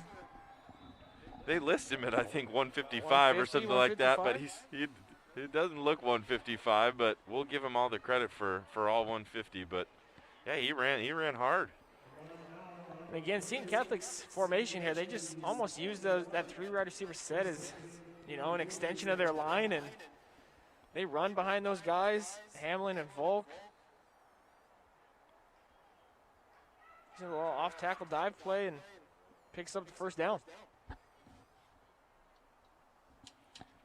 Yeah, it's interesting to note this is, Seton Catholic's only had they've had a football program for less than 10 years. This is year 9 for them. And so numbers are obviously going to be a big thing for them going forward and trying to get more guys out, but oh boy. Hard count.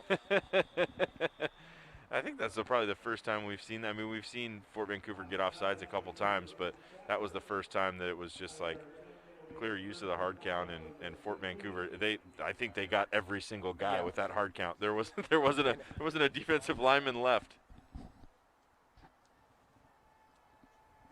And And that might be a coach's, let's work on something here, or, a little, side bet with the players or whatever it may be. If we can hold our positions on this hard count. Because I'm not sure why you would need a hard count on first down, up by 38, but, 5 yards closer to the end zone here. Al's still in the background, or the backfield.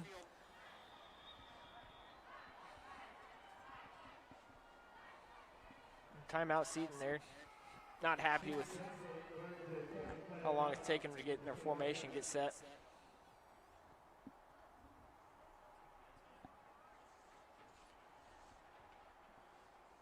All right, while we have a moment, let's stop and recognize the March winners of the district's Employee Excellence Award. Rachel Merritt is a nurse at Hauk, Lakeshore, and Special Services, has been instrumental in the effort to vaccinate staff members. Deborah Lobdell and Kim Peters, who teach special education at Philida, are honored for their commitment to their students. Gina Hager, teacher at Discovery Middle School, is nominated for her empathetic approach to students and staff. Nicole Wright, a teacher at Fir Grove School and the Vista programs, being honored for her creative approach to teaching. And Gina Lindsley, teacher at Geyser Middle School, is recognized for her ability to create trusting relationships with students and parents. Congrats to all of this month's winners. You ever been an Employee Excellence winner? I mean, you would think I would have, right? But I have not. Yep. Still waiting for my Employee Excellence winner and my Coach of the Year. Both of those. Maybe after tonight. Maybe after tonight. I'm sure the nominations are just flying into the VPS website right now with a. I don't think we've said our name enough on the broadcast here, so maybe we should start dropping some hints. But congratulations to those winners. Yeah, what a great group, and all different kinds of stuff, teachers and faculty, different staff members. I'm not sure I know how to even nominate somebody. It is VanSD.org. VanSD.org. So yeah, if you're still with us right now and you're not a Seton fan, I mean, by all means, if you're a Seton fan, go ahead and nominate a VPS staff member if you'd like. But yeah, VPS, the website's where you go to nominate people for excellence awards, and they recognize a handful every month at the school board meetings. And so I take it, yeah, my nominations weren't coming from you because you don't know how to do it. Now I do. But now you do. VanSD.org. VanSD.org. Employee Excellence. I don't know if I can compete with those things that we were just mentioning, though. Employee vaccines and yeah, special somebody's ed getting team out vaccines. from Philida. Yeah. Hamlin in a quarterback with the keeper, and there he is again. Vital might just be the. Oh no. See, that's why you just don't really want to see him out there again. You understand and all that, but it wasn't a horse collar because he just had him by the jersey, right? Yeah. But it had the same effect as a horse collar tackle because he just pulled him down from behind with and then rolled up on him kind of too. Yeah, that's. I think that's the one for Coach Hurling where you're just like, all right, buddy, that's why you're not going to get any more care. I mean, I know you want to score one more touchdown, but the good news is he's able to walk off on his own power, but hopefully it's just a little tweak or. Because I'm sure Coach Hurling's walking the campus telling these guys, hey, come out for football, don't worry, you're going to be safe. And the last thing he needs is a good athlete to be walking around the next 3 months with crutches around campus talking about how he got hurt in the football game. That's not going to make his recruiting efforts any easier. So motion to empty, two wings. And they run a little hitch to Stuck, and he's able to stretch in there for a touchdown. Calerme to Stuck. Pushes it to 56-12 Cougars. Good for Calerme to get a touchdown pass. I think that's Stuck's third touchdown catch of the game. Take a look at here on the replay. And there was a hold on that backside. You can see Vical getting pulled down a little bit. That wasn't even like a maybe hold. I mean, that you could see his jersey getting tugged on that end, and we're at the point now at 56-12 that I think officials are just kind of letting them go a little bit here.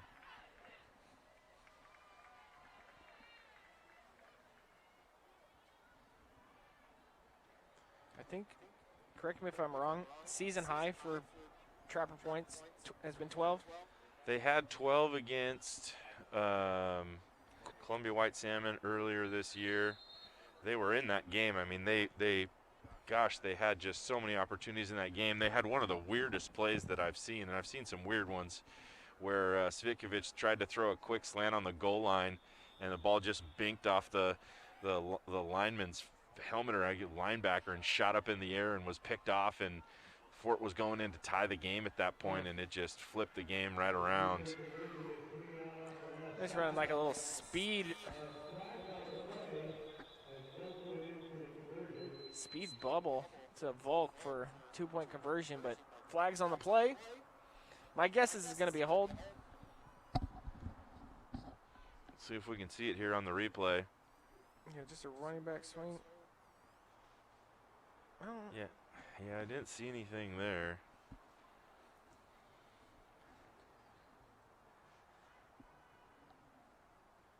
Backing them up.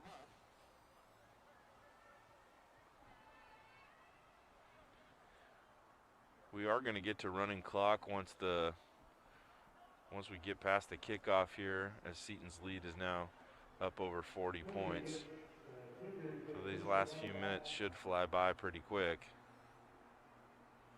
See what Seton's going to do. They changed out quite a bit of personnel.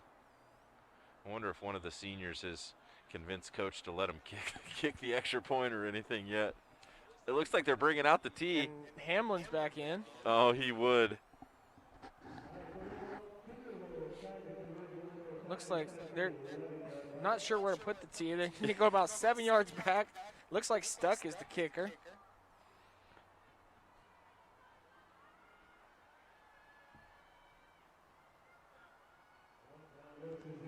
Yeah, this might be the first time they've been in this formation all year long, I would imagine.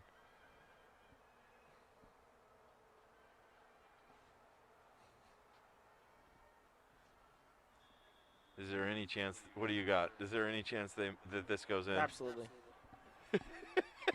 Why not? Oh, just without a doubt. Right down the middle. Coach Hurling, if you're still watching this on the way back, what are you not kicking extra points for all the time? You guys got that thing dialed in. You can make a 27-yard field goal right there.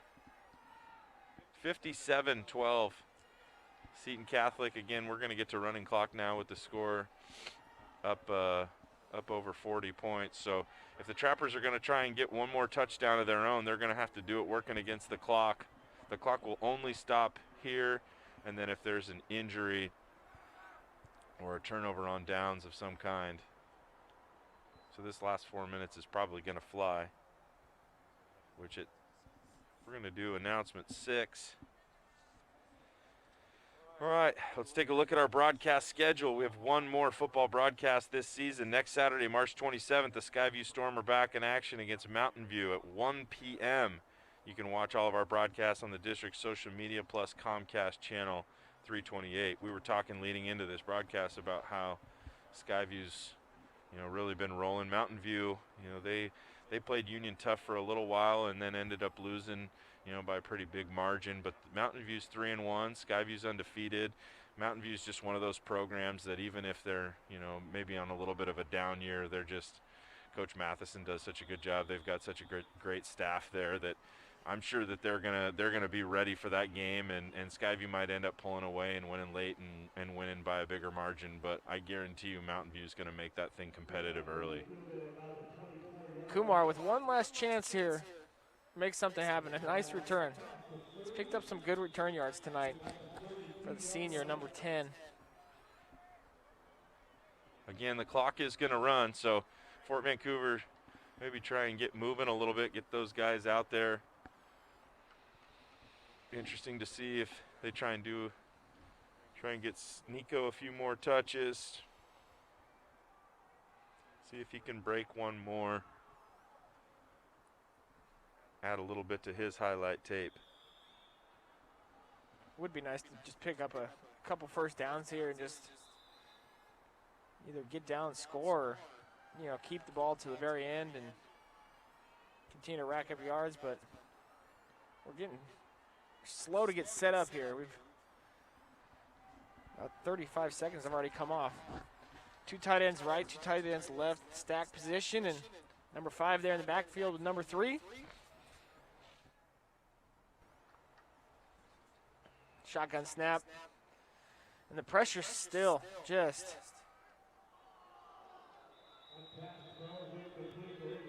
in his face. And it looks like it's going to be a late hit, roughing the passer is my guess.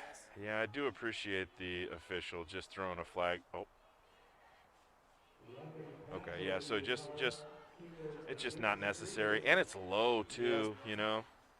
It's just one of those things where it's you just kind of want to make sure that everybody knows, hey, look, we're just going to try and protect these guys here these last few minutes. So maybe pull up and it's hard to believe that we're still dialing up blitzes, but I'm just assuming that there's some D linemen that are coming through, or maybe some linebackers just calling their own number here.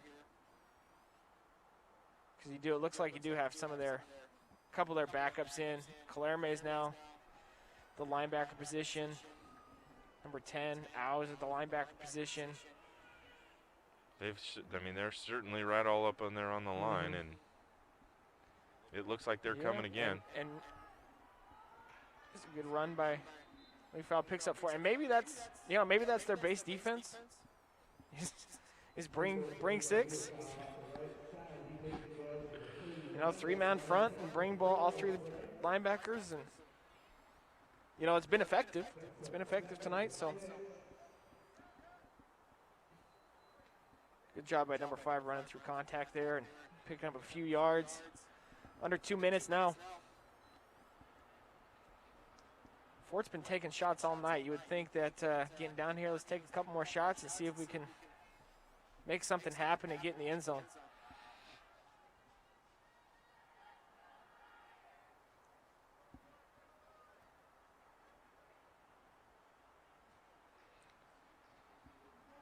Going to go back to Leafowl again.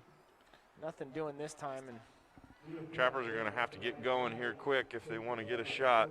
You probably only have, with the way things have gone, they might only have 2 plays left. We're trying to get Nico on that outside off tackle play again, and just nothing doing.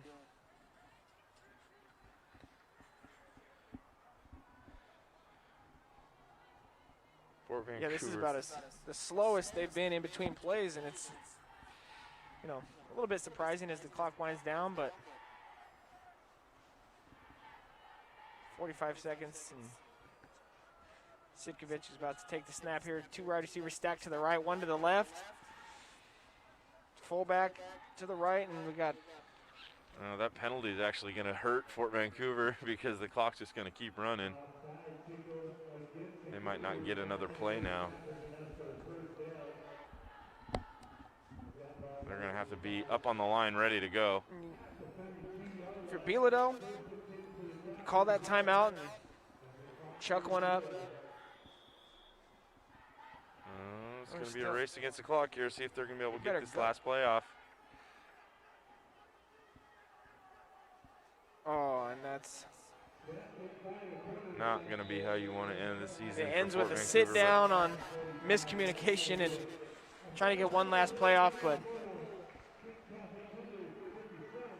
Trappers, they showed some positive things tonight, and you know, 10 seniors going out on being able to play a 5-game season, and you know, although the wins weren't there, you have to, you know, be happy with being able to get out on the field and get some games in. Here's take a look at our second half highlights. Quick wide receiver screen to Volker, stuck there. This was Fort's big play of the second half. Great catch by Ronquillo right there, and a really good throw from Svikovich. Another look at it right here. Just Good adjustment to the ball by Arnquillo there, and over the shoulder grab. Especially when you consider he was playing running back for most all of the year and just split out wide for this game. There's Lufau getting in for a touchdown. That's something that I'm sure he'll always take with him, that he got to have that. But it really was the Seton Catholic show, especially on offense. Just too many weapons. Hamlin there with the catch down the field, adjusting the ball. Double play action fake, and Hamlin's able to come back for it and make the grab.